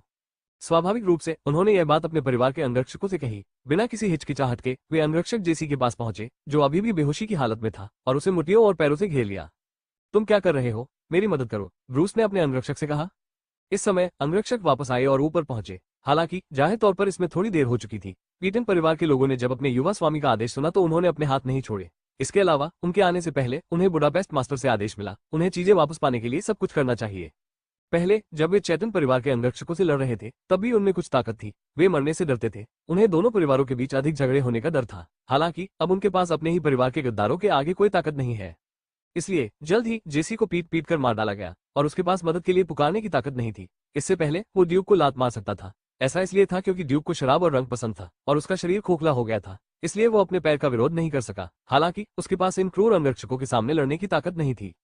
ये दृश्य देखकर ब्रूस क्रोधित हो गया। अगर यह बात फैल गई और उनके परिवार में शामिल हुए लोगों को उनके सामने मार दिया गया तो यह उन पर और उनके पीछे के परिवार पर एक धब्बा होगा। भविष्य में कौन उनके परिवार में शामिल होने का साहस करेगा? परिणाम स्वरूप उन्होंने बार बार अपने अंगरक्षकों से लोगों को बचाने के लिए कहा। एक पक्ष मारना चाहता था और दूसरा लोगों को बचाना चाहता था। दोनों पक्षों में फिर से विवाद हो गया। दुर्भाग्य से संघर्ष के बीच में जेसी केवल कमजोर आवाज के साथ मदद के लिए पुकार सकती थी, जो छोटी होती जा रही थी। इसलिए ब्रूस, जो जल्दी में था, ने अचानक अपनी बाहों में छोटी पिस्तौल निकाली और पीटन परिवार के अंगरक्षकों में से एक को गोली मार दी। ये छोटी पिस्तौल उत्कृष्ट रूप और आभूषण जड़े हुए एक पिस्तौल है। आमतौर पर ब्रूस का उपयोग संग्रह करने या दिखावा करने के लिए किया जाता है। ये लगभग वैसा ही है। आज इसका उपयोग करने का उनका पहला अवसर है। जब ब्रूस ने पहली बार बंदूक का इस्तेमाल किया तो उसे अच्छा परिणाम मिला। पीटन परिवार में से एक को चोट लगी और वो जमीन पर गिर गया। ये स्पष्ट नहीं है कि उनकी मृत्यु हुई या नहीं। थोड़ी देर के लिए दृश्य शांत हो गया, यहाँ तक कि ड्यूक ने भी ब्रूस को आश्चर्य से देखा। बाद में चैतन परिवार के सभी अंगरक्षकों ने अपनी पीटन पिस्तौलें निकाल ली। पीटन परिवार कमजोरी दिखाने को तैयार नहीं था। उन्होंने अपनी पिस्तौलें निकाल ली और एक दूसरे पर तान दी, लेकिन किसी ने गोली नहीं चलाई।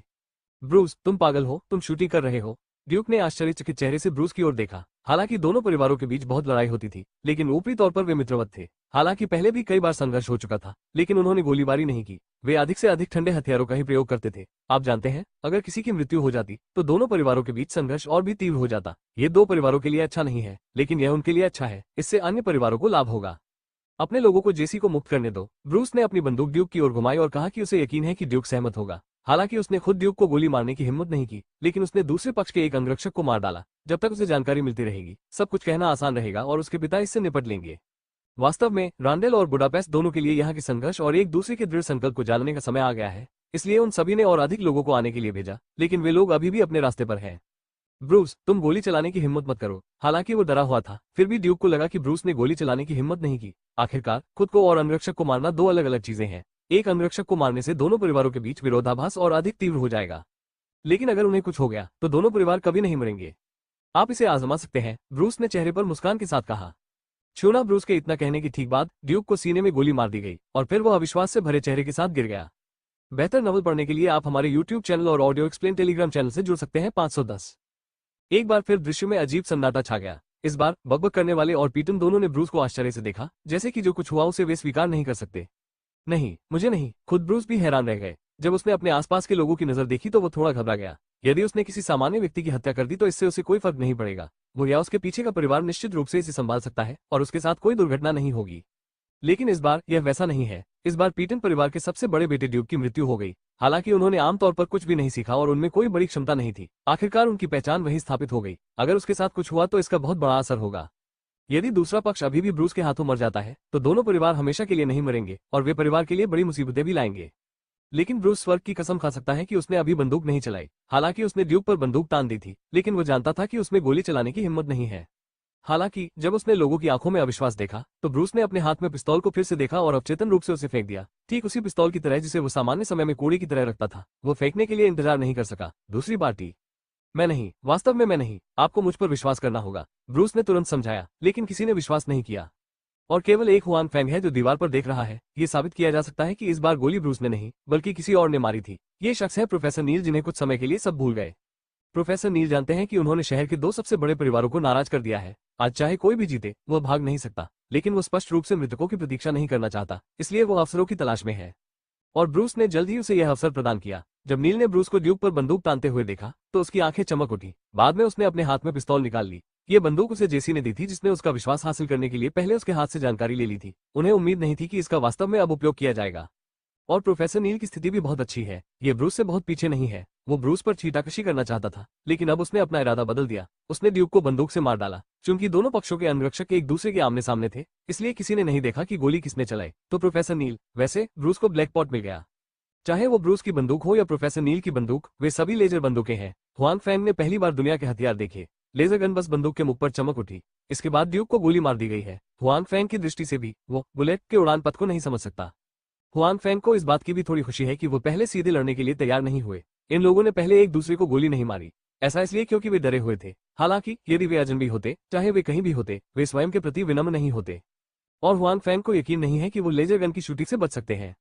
युवा गुरु का बदला। मुझे नहीं पता कि किस अंगरक्षक ने यह वाक्य चिल्लाया था। अचानक पीटन परिवार ने अपनी बंदूकें ब्रूस की ओर कर दी और इस समय उनके दिल बहुत उदास थे। इस बार वे मूल रूप से चैटन परिवार थे और उन्होंने उनके परिवार की चीजें चुरा ली। अब उनका युवा स्वामी अभी भी जनता के सामने था और दूसरे पक्ष के लोगों ने उसे मार डाला। उन सभी को लगा कि चेहरे पर कोई रोशनी नहीं है। इसके अलावा वे ये भी जानते हैं कि बुडापेस्ट इसके लिए उन्हें दोषी ठहराएगा और उन्हें फंसाया जाएगा, इसलिए वे इस समय डरे हुए हैं। अब अचानक कोई चिल्लाता है, युवा गुरु का बदला लो। उनकी आंखें उज्ज्वल हैं और उन्हें परवाह नहीं है कि कौन चिल्लाता है, लेकिन वे सभी इस विचार से सहमत हैं। वे सोचते हैं कि यदि वे युवा मास्टर से बदला ले सकते हैं तो शायद बुडापेस्ट मास्टर उन्हें हल्के मिलेंगे। जाहिर है चैटन परिवार के अंगरक्षक अपने युवा मालिक को अपने सामने मरते हुए नहीं देखना चाहेंगे, इसलिए उन्होंने इन लोगों को गोली मारने की पहल की। दृश्य अचानक अराजक हो गया। ब्रूस, जो अभी भी दहशत की स्थिति में था, को भी पीटन परिवार ने गोली मार दी थी। हालांकि पीटन परिवार द्वारा उस व्यक्ति को तुरंत गोली नहीं मारी जाएगी। ब्रूस को गोली मार दी गई थी। इसके अलावा उनमें से ड्यूक की तुलना में अधिक और उसके शरीर को गोली मार दी गई थी। मास्टर ब्रूस मर चुका है। जाहिर है किसी को ब्रूस की स्थिति का पता चल गया था और दृश्य और भी अधिक अराजक था। पीटन परिवार की तरह चैटन परिवार के अंगरक्षक चिंतित थे कि उनके कबीले के नेता उन्हें कड़ी सजा देंगे, इसलिए वे ब्रूस को बदला लेने में मदद करना चाहते थे। इसलिए दृश्य और भी अधिक अराजक था। प्रोफेसर जेसी, जो अराजकता के बीच में थे, को पता नहीं था कि उन्हें किसने गोली मारी। इसके बजाय प्रोफेसर नील, जो पहले से तैयार थे, न केवल मरे बल्कि माइक्रो कैमरा भी ले गए। हुआन फैंग, जिसने ये सब देखा, को प्रोफेसर नील की कपटपूर्णता और सौभाग्य पर शोक करना पड़ा। कई बार उसे मार खानी पड़ी, लेकिन कुछ नहीं हुआ। हालांकि हुआन फैंग ने उसे जाने नहीं दिया। जब प्रोफेसर नील जाना चाहते थे, हुआन फैंग पहले ही उनके पीछे आ चुके थे। प्रोफेसर नील, आप कहाँ जा रहे हैं? हुआन फैंग दूसरी तरफ के सामने हल्के से गिरे और दूसरी तरफ का रास्ता रोक दिया। इस समय वे दोनों अराजक दृश्य से कुछ दूरी पर हैं और कुछ इमारतों द्वारा अवरुद्ध हैं, इसलिए हुआन फैंग को उन लोगों द्वारा पाए जाने से डरना नहीं चाहिए। आप कौन हैं? नील ने आश्चर्य से आसमान से नीचे आए आदमी की ओर देखते हुए कहा। तुम्हें परवाह नहीं है कि मैं कौन हूँ? इसे सौंप दो और फिर तुम जा सकते हो। हुआन फैंग को केवल उस जानकारी में दिलचस्पी है, लेकिन वो नील से लड़ना नहीं चाहता है। यह अनावश्यक है। जब नील ने हुआन फैंग की बातें सुनी तो उसने अवचेतन रूप से उस चीज को अपने पीछे रख दिया। यह वो पूंजी थी जिसे उन्होंने बाद में अन्य परिवारों में निवेश किया। वो आसानी से हार नहीं मानना चाहता था। क्या आप मुझे ऐसा करने के लिए मजबूर कर रहे हैं? हुआन फैंग ने भौहें चढ़ा ली और एक दूसरे की ओर देखा। वो एक दूसरे का जीवन नहीं चाहते थे, लेकिन अगर उन्होंने सहयोग नहीं किया तो हुआन फैंग को असभ्य होने में कोई आपत्ति नहीं थी। नील को हुआन फैंग के शरीर में खतरा महसूस हुआ। उसने तुरंत कहा, मैं इसे देता हूँ, मैं इसे देता हूँ। उन्होंने कहा कि नील उस चीज को हुआन फैंग को सौंपने जा रहा था, लेकिन अचानक उसने वो पिस्तौल निकाल ली जिसने अभी अभी उसकी बाहों से योगदान दिया था। बेहतर नॉवल पढ़ने के लिए आप हमारे यूट्यूब चैनल और ऑडियो एक्सप्लेन टेलीग्राम चैनल से जुड़ सकते हैं। 511 पर्यटन। पा नन्हिया ने बस पिस्तौल निकाली, उसकी आंखें फूली हुई थी। उसके बाद उसे लगा कि उसकी बाह पर जोर से प्रहार किया गया है और फिर दर्द के कारण उसने अपनी बंदूक खो दी। इस समय हुआन फैंग अपनी मूल स्थिति में लौट आया है, उस पिस्तौल से खेल रहा है जिसे नील ने अभी निकाला था। इस पिस्तौल और हुआन फैंग द्वारा किसी अन्य स्थान पर बाईं ओप बंदूक प्राप्त करने के बीच कोई बड़ा अंतर नहीं है। देखने से ऐसा नहीं लगता कि यह पिस्तौल कोई साधारण पिस्तौल नहीं बल्कि लेजर पिस्तौल है। हालांकि स्पष्ट रूप से इस बंदूक पर कोई कारतूस नहीं है। तुम आदमी हो या भूत? हुआन फैंग के सामने प्रोफेसर नील ने हुआन फैंग को डरावनी दृष्टि से देखा और कहा, आप क्या कहते हैं? हुआन फैंग ने बंदूक को स्टोरेज बॉक्स में रख दिया और नील को देखकर मुस्कुराया। और हुआन फैंग की लापरवाह कार्रवाई ने नील को फिर से डरा दिया। हुआन फैंग का हाथ पलट गया और गायब हो गया। वो स्पष्ट रूप से नहीं देख सका कि बंदूक कहाँ गई थी। अब आप इसे मुझे दे सकते हैं? हुआन फैंग ने एक दूसरे की ओर देखा और कहा, यहाँ, तुम यहाँ हो। नील हुआन फैंग से पूरी तरह डर गया है। इसके अलावा आत्मरक्षा के लिए उसके पास जो एकमात्र चीज थी वो हुआन फैंग ने चुरा ली थी। उसके पास विरोध करने के लिए कोई पूंजी नहीं है। इसके अलावा हुआन फैंग चार्न परिवार या पीटन परिवार से संबंधित नहीं लगता है। जब तक उसका इरादा उस जानकारी से खुद को चोट पहुंचाने का नहीं है तब तक वो किसी की जान बचा सकता है। प्रोफेसर नील बहुत संतुष्ट है। चल दर। हुआन फैंग ने कैमरा उठाया और उसे देखा, फिर नील की ओर हाथ हिलाया।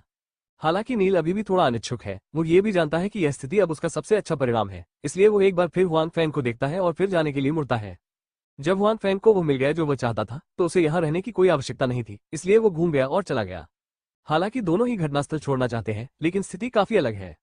हुआन फैंग के पास लिंगो माइक्रोस्टेप्स और जादुई रेशम के दस्ताने हैं, इसलिए वो आसानी से दृश्य छोड़ गए। और नील इतने अच्छे नहीं है। विला के दरवाजे से बाहर निकलने के तुरंत बाद उनकी मुलाकात लोगों की दो लहरों से हुई, जो रांडेल और बुडास द्वारा भेजे गए अतिरिक्त लोग थे।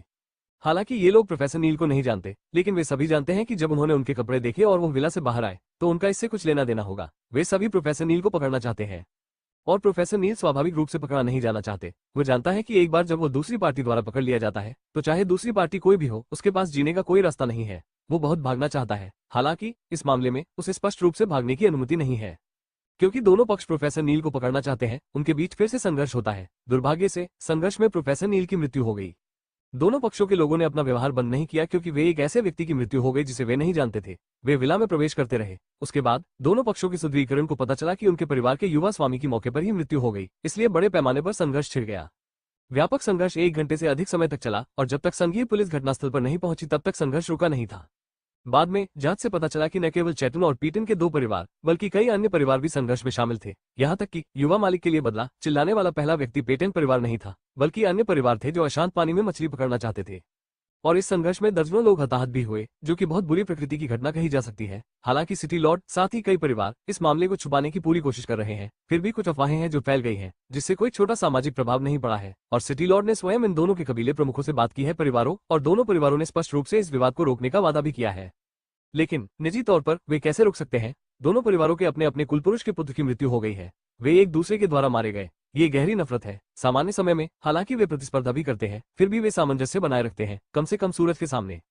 हालांकि इस घटना के बाद दोनों परिवारों के बीच खूब बारूदी विवाद हुआ। अक्सर लड़ाई झगड़े होते रहते थे। हालांकि कोई मृत व्यक्ति नहीं था, लेकिन कई छोटी मोटी चोटें और गंभीर चोटें थीं, जिसका बहुत बुरा प्रभाव पड़ा। हालांकि सिटी लॉर्ड समायोजित करने की कोशिश कर रहा था, लेकिन ये स्पष्ट रूप से अप्रभावी था। जहां तक अपराधी की बात है, जेसी और नील भी मौके पर ही मारे गए हैं। हालांकि यह अजीब है कि उनकी मृत्यु के साथ कार के बारे में उत्पादन सामग्री गायब हो गई है। चैट्रॉन और पीटन दोनों सोचते हैं कि दूसरे पक्ष ने सामग्री ले ली। वे अपने परिवार के युवा मालिक से बदला लेने के बारे में सोच रहे हैं, लेकिन वे ये भी सोच रहे हैं कि इससे कैसे निपटा जाए। या फिर उन्हें एक दूसरे के हाथों से जानकारी मिली। इसी कारण से उन सभी ने पहले भी घात लगाने के लिए कई जासूसों का इस्तेमाल किया, लेकिन फिर भी उन्हें कुछ नहीं मिला। बेशक दोनों परिवारों को कोई संदेह नहीं था। अन्य परिजनों ने जानकारी ली। आखिर दोनों परिवारों के अलावा अन्य परिवारों के लोग भी थे। हालांकि ये साबित करने के लिए कोई सबूत नहीं था कि अन्य परिवारों ने इसे लिया था। और अब उन्होंने एक दूसरे के लिए एक मजबूत प्रतिद्वंदी खड़ा कर दिया है। जाहिर है वे बिना सबूत के दूसरे लोगों को नाराज नहीं करना चाहते, इसलिए अन्य परिवारों पर उनकी जांच गुप्त रूप से ही की जाती है। इस समय हुआन फैंग, जिसने वास्तव में लाभ कमाया और जानकारी प्राप्त की, शहर से बहुत दूर था, जो अभी भी उसके लिए एक अजीब शहर था। वो वास्तविकता में नहीं लौटा, बल्कि संसार में भटकता रहा। इस समय विमानों की गति जाहिर तौर पर तेज होती है। मनराती कारों के अस्तित्व के अलावा हुआन फैंग विभिन्न शहरों में आसानी से घूम सकता है और सुंदर दृश्यों का आनंद लेने के लिए उसके पास एक अच्छा कोण है। समय और स्थान में यात्रा करें, लेकिन हुआन फैंग के पास कुछ विचार थे जब उन्हें पता था कि भंडारण बॉक्स संचारित हो सकता है। केवल जब पहली दो शर्तों की अनुमति नहीं दी गई तो उन्होंने कार्रवाई नहीं की। अब दुनिया अपेक्षाकृत सुरक्षित है और हुआन फैंग को भी वही मिलता है जो वह चाहता है, इसलिए यहाँ कोई बोझ नहीं है। अंत में वो इसे रख सकता है। आओ अच्छा समय बिताएं। बेशक खेलने की प्रक्रिया में हुआन फैंग ने एक और काम आसानी से किया, वह है अपनी खुद की वाइनरी खोलना। क्योंकि यह प्रायोगिक है, इसलिए हुआन फैंग द्वारा खोली गई वाइनरी का पैमाना बड़ा नहीं है, इसलिए इस्तेमाल किया गया पैसा ज्यादा नहीं है। वो धरती से जो धन लाया है वो काफी है।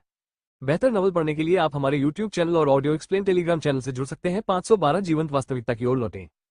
इस डिस्टिलरी की स्थिति भी हुआन फैंग को बहुत खुश करती है। पहली समस्या शराब बनाने का समय है। पेशेवरों के प्रदर्शन के अनुसार इस शराब को पकने से लेकर भंडारण के अंत तक मिश्रित और पिया जा सकता है, जो कि लगभग 2 सप्ताह है। सामान्य शराब बनने के बाद इसे तुरंत भी पिया जा सकता है। हालांकि उस समय शराब पीने के लिए बहुत तेज होती है और इसे संग्रहित करने के लिए लंबे समय की आवश्यकता होती है, कम से कम कुछ महीने, 1 या 2 साल।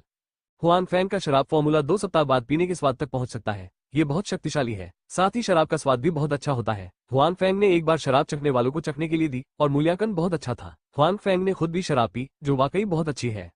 इससे हुआन फैंग बहुत खुश है। आखिरकार उसके धरती पर लौटने के बाद ही यह शराब बनाई जा सकती है। यह उनका अगला उद्योग है, बेशक वो इसे बहुत महत्व देते हैं। अंत में हुआन फैंग ने वाइनरी बंद नहीं की और इसकी देखभाल के लिए किसी को आमंत्रित भी किया। हालांकि हुआन फैंग ने अपनी इच्छा से ऐसा किया, लेकिन वो स्पष्ट रूप से इसे फेंकना नहीं चाहता था। हुआन फैंग ने जिस व्यक्ति को आमंत्रित किया था वो एक प्रकार का बुद्धिमान रोबोट था। इस दुनिया में बुद्धिमान रोबोट बहुत आम है। हुआन फैंग ने कुछ पैसे खर्च किए और एक बहुत अच्छा बुद्धिमान रोबोट खरीदा। वो एक कारखाने का प्रबंधन कर सकता है। 1 साल जल्दी बीत गया और हुआन फैंग भी जाने के समय आ गए। इसी दौरान जब वो खेल रहे थे तो उनकी मुलाकात कुछ लोगों से भी हुई। हालांकि समय की वजह से उनसे संपर्क जारी नहीं रह सका। इस दुनिया में उसकी अपनी फैक्ट्री थी और उसके पास प्रबंधन का कोई जरिया भी नहीं था। हुआन फैंग के बारे में कुछ पछतावा है, हालांकि उसे जाना होगा। पृथ्वी उसकी है, वो यहाँ सिर्फ एक राहगीर है। इसके अलावा हुआन फैंग यह नहीं भूले हैं कि वास्तव में वो अभी भी खतरे में है। हुआन फैंग ने इसे हमेशा याद रखा है, क्योंकि वास्तविक दुनिया में यदि वो मर जाता है तो वो वास्तव में मर जाएगा। जाहिर है हुआन फैंग अब पर्याप्त रूप से जीवित नहीं है।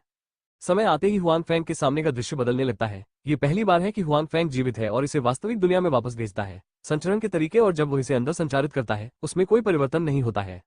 हालांकि उसने अभी तक पूरी तरह से दुनिया नहीं छोड़ी है। हुआन फैंग पहले से ही तनाव में है। लिंगबो के माइक्रो कदम इच्छानुसार शुरू करने के लिए तैयार है। हालांकि वो जानता है कि वास्तविक दुनिया में एक गोली उसका इंतजार कर रही है। दृश्य बदल जाता है जैसे ही हुआन फैंग वास्तविकता में वापस आता है। इससे पहले कि वो आसपास के दृश्यों को स्पष्ट रूप से देख सके, उसकी प्रगति शुरू हो गई है। जैसे ही वो छोटा होता है और उसकी गर्दन बिल्कुल तिरछी होती है, वो अन्य लोगों की आंखों के सामने उस गोली से बच जाता है जो उसके सिर पर लगेगी। ऐसा नहीं हो सकता। हंस ने देखा कि वो एक शॉट लेने के लिए दृढ़ था, लेकिन हुआन फैंग ने उसे आसानी से चकमा दे दिया। उसने अचानक अविश्वास से पुकारा। वास्तव में हुआन फैंग के लिए गोली से बचना आसान नहीं है। ये कहा जा सकता है कि उसने अपना दांव चरम सीमा तक खेला है, इसलिए वो छिप सकता है। गोली उसके गाल से 5 सेंटीमीटर से भी कम दूरी पर है और हुआन फैंग खुद ठंडे पसीने से डर गया था और उसकी मांसपेशियों में थोड़ी ऐंठन थी। जैसे ही हुआन फैंग अपनी मांसपेशियों को शांत करता है, वो 3 बिन बुलाए मेहमानों को देखता है और कहता है, तुम कौन हो? जाहिर है तीनों विपरीत में से कोई भी चीनी भाषा नहीं समझ सकता, इसलिए वे नहीं जानते कि हुआन फैंग किस बारे में बात कर रहे हैं। वे समृद्ध युद्ध अनुभव वाले अनुभवी भाड़े के सैनिक भी हैं, इसलिए एक विराम के बाद वे हुआन फैंग पर हमला करना जारी रखते हैं। हुआन फैंग की मांसपेशियां इस समय भी थोड़ी तंग है और उनका लचीलापन प्रभावित होगा। इसी दौरान दूसरे पक्ष के तीनों लोगों ने पिस्तौल निकाल ली। यदि हुआन फैंग का शरीर ठीक है, उसके द्वितीय श्रेणी के कौशल और लिंगबो के सूक्ष्म कदम के जादू के साथ इन लोगों की गोलियों से बचना ठीक है। हालांकि वो इस समय ऐसा नहीं कर सकता। ये देखकर कि 3 लोग हमला करने वाले हैं, हुआन फैंग ने तुरंत अपना मुंह खोला और 3 लोगों को ऊपर पी लिया। तीनों हाथों की हरकतें अचानक बंद हो गई, लेकिन हुआन फैंग ने मौका नहीं गंवाया। उसने पहले ही 3 लोगों के लिए उड़ान भरने के लिए अपनी छाया केप के उड़ान फंक्शन का उपयोग कर लिया था। फिर इससे पहले कि तीनों लोग धीमे होते, उसने उनके हाथों में मौजूद बंदूकें लूट ली। यहाँ तक कि हुआन फैंग के एक एक मौके से वे तीनों भी बेहोश हो गए। आपको पता होना चाहिए कि जब कोंगमिंग ने शेर की धार कौशल का उपयोग किया था, तब हुआन फैंग दूसरे दर्जे का विशेषज्ञ था, लेकिन वो फिर भी दूसरे पक्ष की धार को सहन नहीं कर सका। इन 3 भाड़े के सैनिकों के पास 2ym दर्जे का कौशल नहीं था। इससे भी अधिक उनकी शूटिंग कौशल, युद्ध के मैदान में जीवित रहने का उनका अनुभव वास्तव में उनके कौशल से बेहतर है। जरूरी नहीं कि उनकी तुलना तियानजून से की जाए। बेशक क्योंकि वे लंबे समय से युद्ध के मैदान में हैं, वे हत्या के तरीकों के बारे में अधिक सीखते हैं, जो इस संबंध में अभी भी बहुत शक्तिशाली है। किस भूत ने बुलाया है? इसे नींद नहीं आ रही है? ऊपर कौन सा घर है? क्या बात है? मुझे शाम को नींद नहीं आती। शोर कैसा है? मेरे बच्चे कल स्कूल जाएंगे। ये कौन है? ये बहुत अनैतिक है। जब हुआन फैंग ने 3 भाड़े के सैनिकों को मार गिराया तो ऊपर और नीचे के कई परिवारों ने अपनी खिड़कियां खोली और शिकायत की। हालांकि हुआन फैंग द्वारा की गई धार का उद्देश्य उनके सामने 3 लोगों को निशाना बनाना था। ये स्पष्ट रूप से शक्तिशाली थी। अन्य मंजिलों पर रहने वालों ने भी इसे सुना, लेकिन ये पारित नहीं हो सका, क्योंकि हुआन फैंग का लक्ष्य उन पर नहीं था। उन्होंने बस इसे सुना था। हालांकि विस्फोट उन लोगों के समान नहीं था जो उनके सामने थे। वे स्तब्ध रह गए और खून की उल्टियां करने लगे।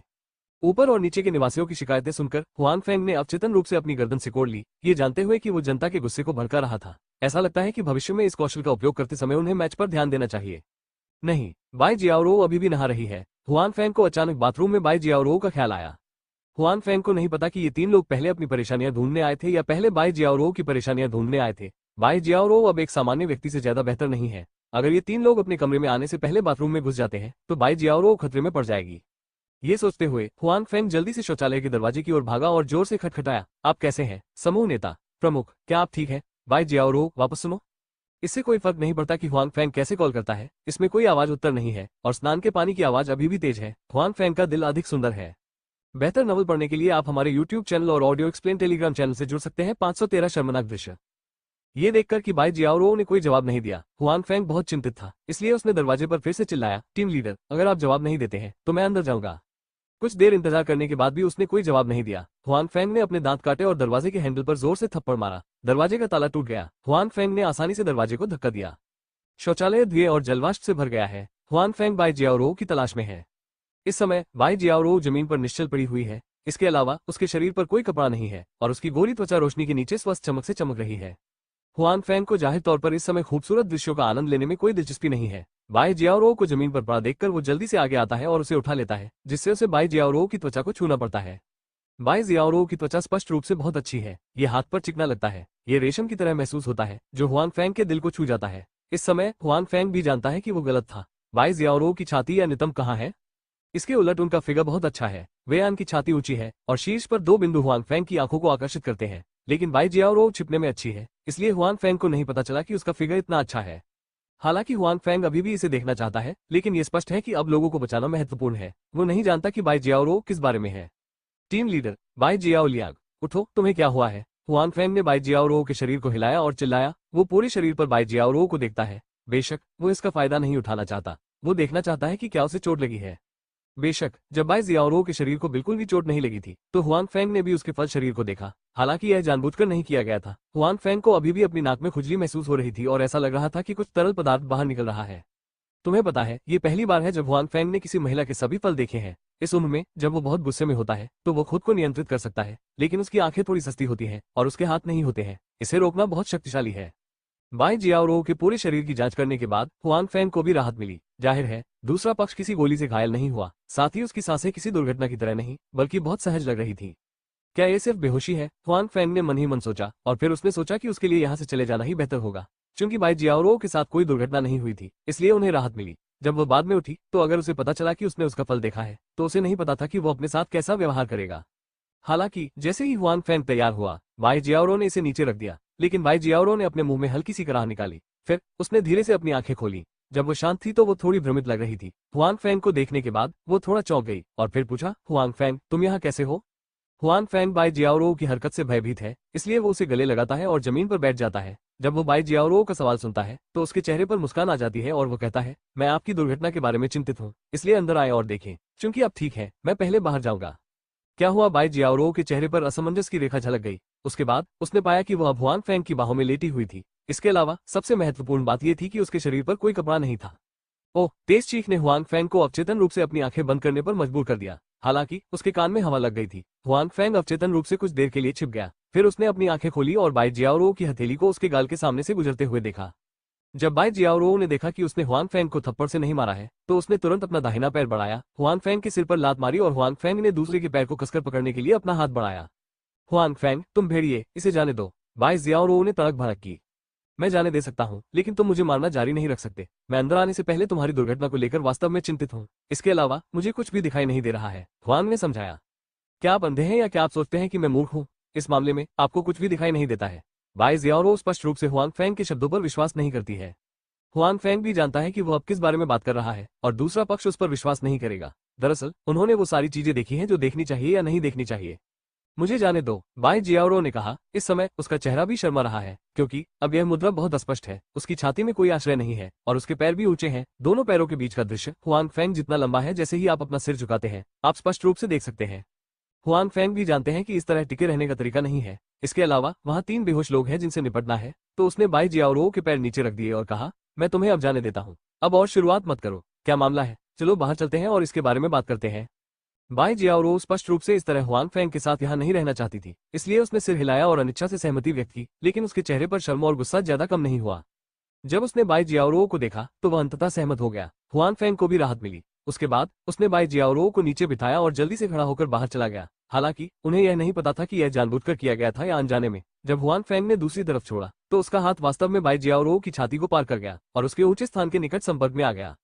अब न केवल बाई जियाओरो शर्मा रही है, बल्कि हुआंग फेंग भी शर्मा रही है। भगवान जानता है, उसका ऐसा इरादा नहीं था। यदि वो वास्तव में बाई जियाओरो का फायदा उठाना चाहता था तो उसने दूसरे पक्ष के जागने का इंतजार करने के बजाय तब शुरुआत की होती जब बाई जियाओरो बेहोश थी। यह अफसोस की बात है कि बाई जियाओरो ऐसा नहीं सोचती। उसका चेहरा लाल है और खून बह रहा है। वो हुआंग फेंग को आग से देखती है। हुआंग फेंग को अपना गुस्सा महसूस हुआ और वो लगभग बाथरूम से भाग गया। जब वो बाथरूम से बाहर निकला तो हुआंग फेंग ने राहत की सांस ली। युद्ध के मैदान में भी वो उतना शर्मिंदा नहीं हुआ जितना अभी हुआ था। इसके अलावा यह मामला स्पष्ट रूप से खत्म नहीं हुआ है और वह नहीं जानता कि बाई जियाओरो के बाहर आने के बाद इससे कैसे निपटना है। क्या मैं बाथरूम में जाने के लिए ही पैदा हुआ हूँ? हुआंग फेंग ने बेबसी से सोचा। इससे पहले सुयुमो के निवास में ये बाथरूम में भी था। उसने वो स्थान देखा जहाँ सुयुमो की मृत्यु हुई थी। आज तो ये बाथरूम में भी है। उन्होंने बाई जियाओरो के लिए और जगह देखी। हालांकि वो 2 बार आंखों से भरा था, फिर भी उसे 2 बार विपरीत पक्ष द्वारा पाया गया, जो बहुत शर्मनाक है।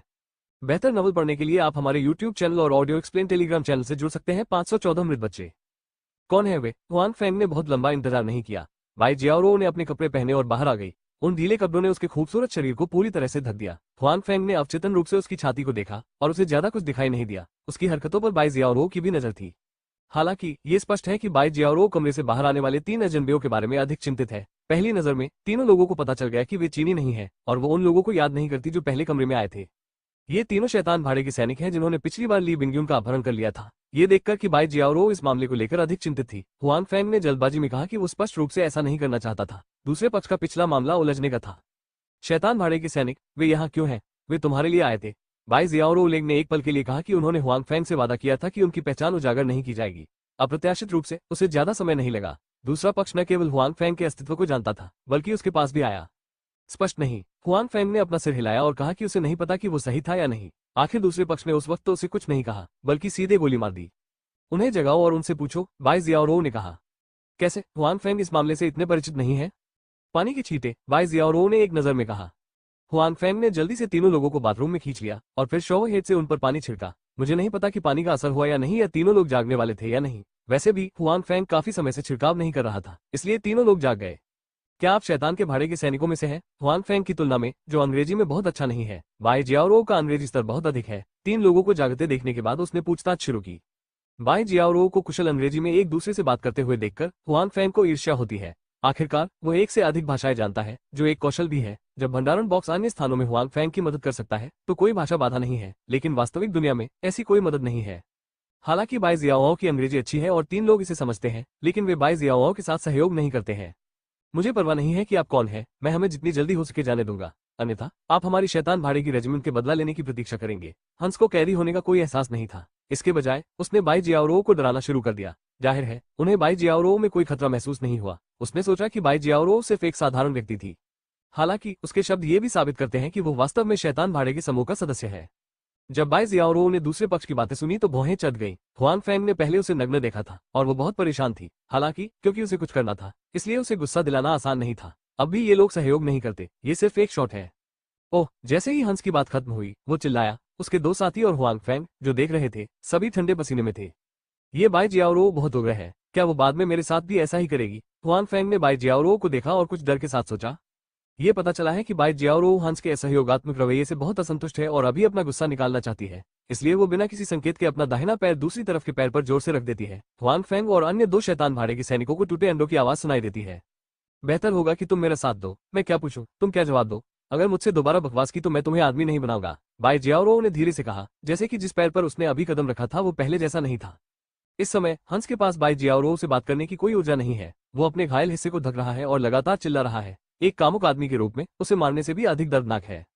ऐसा लगता है कि बाई जियाओरो दूसरे पक्ष के शोर से थोड़ा असंतुष्ट है और उसकी बहुत थोड़ी जुरीदार है। ये स्थिति देखने के बाद हंस तुरंत चिल्लाना बंद कर देता है। जाहिर है वो अभी भी बाई जियाओरो के पैर को लेकर चिंतित है। आइए बताएं, इस बार आप यहाँ कितने लोग आए हैं? ये कहाँ है? बाई जियाओरो ने पूछा। हालांकि हंस सहित 3 लोगों ने यह नहीं कहा कि हालांकि वे बाई जियाओरो की मौत से डरते थे, लेकिन उनके लिए अपने साथियों को इतनी आसानी से बेचना मुश्किल था। बाई जियाओरो के पास भी इस स्थिति से निपटने का एक तरीका है। अब पकड़े गए एक व्यक्ति नहीं बल्कि 3 लोग हैं, इसलिए इससे निपटना अपेक्षाकृत आसान है। बाई जियाओरो ने अपना सिर उठाया और हुआन फैंग से कहा, किसी को पूछताछ के लिए दूसरे कमरे में ले जाओ। यदि आप इसे पहले कहते हैं तो हम इससे नरमी से निपटेंगे। यदि आप इसे नहीं कहना चाहते हैं या बाद में कहना चाहते हैं तो ऐसा न करें। उनके प्रति विनम्र रहें। कितना क्रूर और उनका स्वागत कैसे करें। बाई जियाओरो ने इसे हल्के ढंग से कहा, लेकिन जिन लोगों को उसने सुना वे डर गए। हालांकि हुआन फैंग को भी पता था कि यह पूछताछ करने का एक अच्छा तरीका है, इसलिए उसने एक व्यक्ति को जमीन से खींच लिया जो घबराया हुआ लग रहा था और फिर अगले कमरे में चला गया। इन लोगों को हुआन फैंग ने चिल्लाया था, लेकिन वे पूरी तरह से ठीक नहीं हुए हैं। इस समय न केवल वे हिंसक व्यायाम नहीं कर सकते बल्कि उनके हाथ पैर भी बंधे होते हैं, इसलिए भागने की कोई संभावना नहीं होती। निश्चित रूप से किसी के चिल्लाने में देर नहीं लगी। हालांकि वे सभी खुद पर बहुत भरोसा करते हैं, उन्हें विश्वास नहीं है कि उनके साथी दूसरे पक्ष की पूछताछ का विरोध कर सकते हैं, इसलिए जब उनके दिल में संदेह होता है तो उनके टूटने की संभावना अधिक होती है। हालांकि उन्होंने जो समझाया उसके अनुसार हुआन फैंग और बाई जियाओरो के चेहरे बहुत अच्छे नहीं दिख रहे थे और उनके दिलों में भी कुछ वजन था। इस बार शैतान भाड़े की रेजिमेंट में कुल 12 लोग हैं, लेकिन ये तीनों सिर्फ अपनी उत्सुकता दिखाना चाहते हैं और वे अपने दिल में हुआन फैंग का तिरस्कार करते हैं, इसलिए वे पहले से ही शुरू कर देंगे। बाकी लोग होटल में छुपे हुए हैं और इन 3 लोगों को गिरफ्तार कर लिया गया है और वो लोग सतर्क हो जाएंगे। उसके बाद वे निश्चित रूप से स्थान बदल देंगे, लेकिन वे प्रकाश में हैं, अन्य अंधेरे में हैं, इसलिए अधिक खतरनाक है। उसी समय बाई जियाओरो और हुआन फैंग ने भी पुष्टि की कि किंग प्रांत में वास्तव में ऐसे लोग हैं जो शैतान भाड़े के रेजिमेंट की मदद करते हैं, अन्यथा उन्हें हुआन फैंग की पहचान और निवास का पता नहीं चलेगा और वे इतनी आसानी से मुख्य भूमि पर चले जाते हैं और अभी भी हथियारों के साथ। हमें जल्द से जल्द कार्रवाई करनी चाहिए। जिस होटल में वे रहते हैं वहां जाएं और लोगों को पकड़ें, अन्यथा उन्हें लगेगा कि उनके लोग पकड़े गए हैं और चले जाएंगे। अगली बार उन्हें पकड़ना बहुत मुश्किल होगा, हुआन फैंग ने बाई जियाओरो से कहा। 5 बेहतर नॉवल पढ़ने के लिए आप हमारे यूट्यूब चैनल और ऑडियो एक्सप्लेन टेलीग्राम चैनल से जुड़ सकते हैं। 515 एक साथ चलें। बेशक मैं ये जानता हूँ, बाई जियाओरो का चेहरा भी बहुत गंभीर है। हालांकि हमारे पास किंग प्रांत में कोई अन्य साथी नहीं है और संगठन में अन्य लोगों के पास इस समय कार्य है। यदि हम किंग प्रांत में नहीं रहते हैं तो हम पर भरोसा करते हैं हम दोनों। क्या आपको लगता है कि हम उन भाड़े के सैनिकों से निपट सकते हैं? हम पुलिस से संपर्क कर सकते हैं, हुआन फैंग ने कहा। सिंह प्रांत में उनके एजेंट हैं, क्या आप उनमें से किसी को जानते हैं? बाई जियाओरो ने जवाब दिया कि उन लोगों ने इसका हिसाब दिया है। किंगडाओ प्रांत में उनके कुछ लोग हैं, हालांकि वे सिर्फ सामान्य खिलाड़ी हैं। वे स्पष्ट रूप से नहीं जानते कि दूसरा पक्ष कौन है और यह इस तरह का गोपनीय मामला है। हुआन फैंग को भी सिरदर्द है। हालांकि वो जानते हैं कि सचिव क्यू पर भरोसा किया जा सकता है, लेकिन उनके नीचे के लोग इतने आश्वस्त नहीं हैं। आखिरकार बहुत सारे पुलिस अधिकारी हैं, कौन जानता है कि क्या वे वास्तव में सचिव क्यू के समान हैं? तो चलिए उन्हें जाने दें। हुआन फैंग कुछ कहने को तैयार नहीं। बाई जियाओरो भी अनिच्छुक है। आखिरकार अब जब वे एक दूसरे का स्थान जानते हैं तो अब उन सभी को एक साथ रहना चाहिए। यह उन सभी को मारने का मौका है। अगर वे यह मौका चूक गए तो कौन जानता है कि अगली बार ऐसा मौका मिलेगा या नहीं।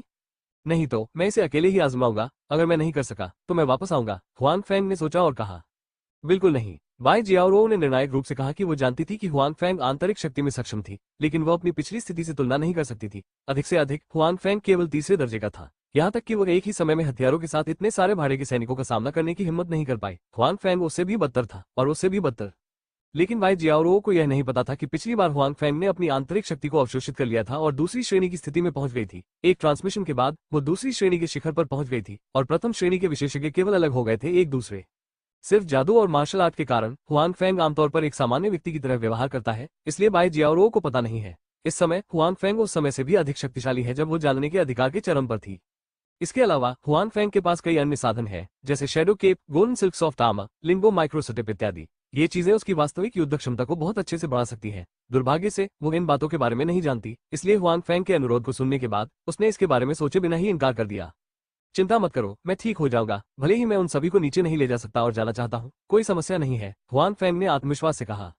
पहले हुआन फैंग ने सिर्फ बात की थी, लेकिन अब वो वास्तव में जाना चाहता है। आखिर वो लोग तो यही कह सकते हैं कि इस बार वो उनके लिए आ रहे हैं। इसके अलावा दूसरे पक्ष को पहले से ही उसका निवास पता है, इसलिए यदि आज उनका समाधान नहीं हो सका तो उनके पीछे कोई कम परेशानी नहीं होगी। हालांकि उसकी जान बचाने के कई तरीके हैं, लेकिन यदि आपकी गणना दूसरे पक्ष द्वारा की जाती है तो आपको संभवतः नुकसान उठाना पड़ेगा। दूसरा पक्ष अंधकार में और उजियाला है। भले ही हुआन फैंग सावधान रहे, वो हर समय दोषरहित नहीं रह सकता। वो दूसरे पक्ष को रोकने के लिए अपनी घबराहट नहीं बढ़ा सकता। हुआन फैंग के आग्रह के तहत बाई जियाओरो अंततः हुआन फैंग की कार्रवाई के लिए सहमत हो गई, लेकिन उसने उसके साथ जाने के लिए कहा। आप भी जा रहे हैं? हुआन फैंग ने पूछा। हुआन फैंग की आश्चर्यचकित आंखों को देखकर बाई जियाओरो को स्वाभाविक रूप से पता है कि क्या हो रहा है, क्योंकि वो अब एक सामान्य व्यक्ति से ज्यादा बेहतर नहीं है। अपने वर्तमान कौशल के साथ वो उन भयंकर भाड़े के सैनिकों का सामना कर सकती है। वो उन्हें कैसे देख सकती है और वो उन्हें कैसे पीछे खींच सकती है। क्या लोगों को नीची दृष्टि से देखो, चिंता मत करो, मैं तुम्हें पीछे नहीं खींचूंगा। हालांकि मैं अब तुम्हारे जितना अच्छा नहीं हूँ, मेरा अनुभव तुमसे बहुत बेहतर है, एक नौसिखिया, बाई जियाओरो ने गर्व से कहा। उनकी राय में हुआन फैंग ने लंबे समय से आंतरिक शक्ति सीखी है और लड़ाई का ज्यादा अनुभव नहीं है। हालांकि पिछली घटना के कारण उनकी आंतरिक शक्ति हुआंग फेंग जितनी मजबूत नहीं है, फिर भी वो राष्ट्रीय सुरक्षा ब्यूरो के पुराने सदस्य हैं। उन्होंने हुआंग फेंग की तुलना में अधिक कार्य किए हैं और उनका लड़ने का अनुभव स्वाभाविक रूप से हुआंग फेंग की तुलना में अधिक समृद्ध है। ये सिर्फ इतना है कि बाई जियाओरो को स्पष्ट रूप से नहीं पता था कि हुआंग फेंग के पास एक जादुई भंडारण बॉक्स था। हुआंग फेंग को उस भंडारण बॉक्स के माध्यम से कई बार भेजा गया था। वो युद्ध के मैदान में था और वुलिन में उन लोगों के साथ खेला था, इसलिए उसका युद्ध का अनुभव बुरा नहीं था। ठीक है, आखिरकार बाई जियाओरो उनकी टीम लीडर है। अगर वो जाने की जिद करती है तो हुआंग फेंग उसे रोक नहीं सकता। इसके अलावा बाई जियाओरो की चीजों से निपटने की क्षमता खराब नहीं है, इसलिए उसे अपने साथ ले जाना अच्छा है। वे करते क्या है? हुआंग फेंग ने 3 गरीब लोगों को देखा और कहा, ये लोग बाई जियाओरो द्वारा भ्रमित हैं। बाई जियाओरो की लंबी और सुंदर को मत देखो, लेकिन जब वे लोगों पर अत्याचार करते हैं तो वे पलक नहीं झपकाते। स्तब्ध कर देने के बाद बंधा हुआ सफेद छोटी मुलायम रोशनी ने कहा। हुआंग फेंग ने सिर हिलाया। जाहिर है इस तरह का कुली का काम तो उसे ही करना है। उन्हें बाहर करना सबसे अच्छा विकल्प है। उन्हें देखने का उनके पास समय नहीं है।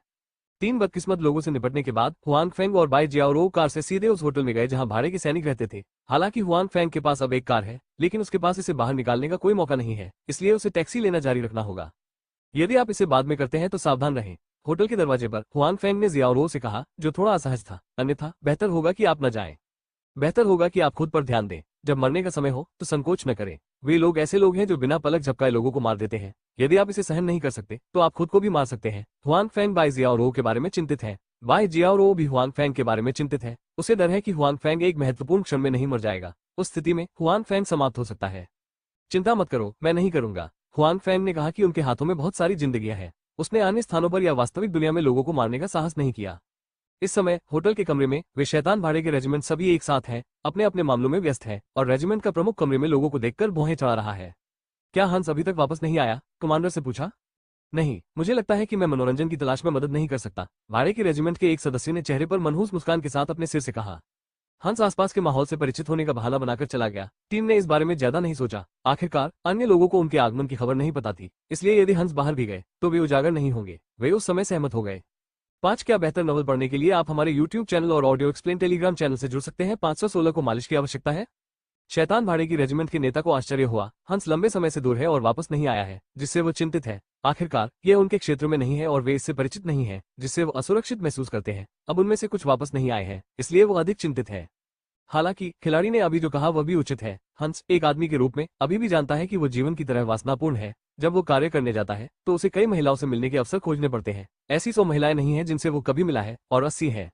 बेशक अगर वो सिर्फ वासनापूर्ण होता तो रेजिमेंट के प्रमुख ने उसे लंबे समय के लिए भाड़े की रेजिमेंट से बाहर निकाल दिया होता। हालांकि जब वो कामुक था तो उसकी शूटिंग कौशल काफी अच्छी थी। इसके अलावा उसका कौशल ठीक था, लेकिन वो थोड़ा अहंकारी था और अन्य लोग इसे ले सकते थे।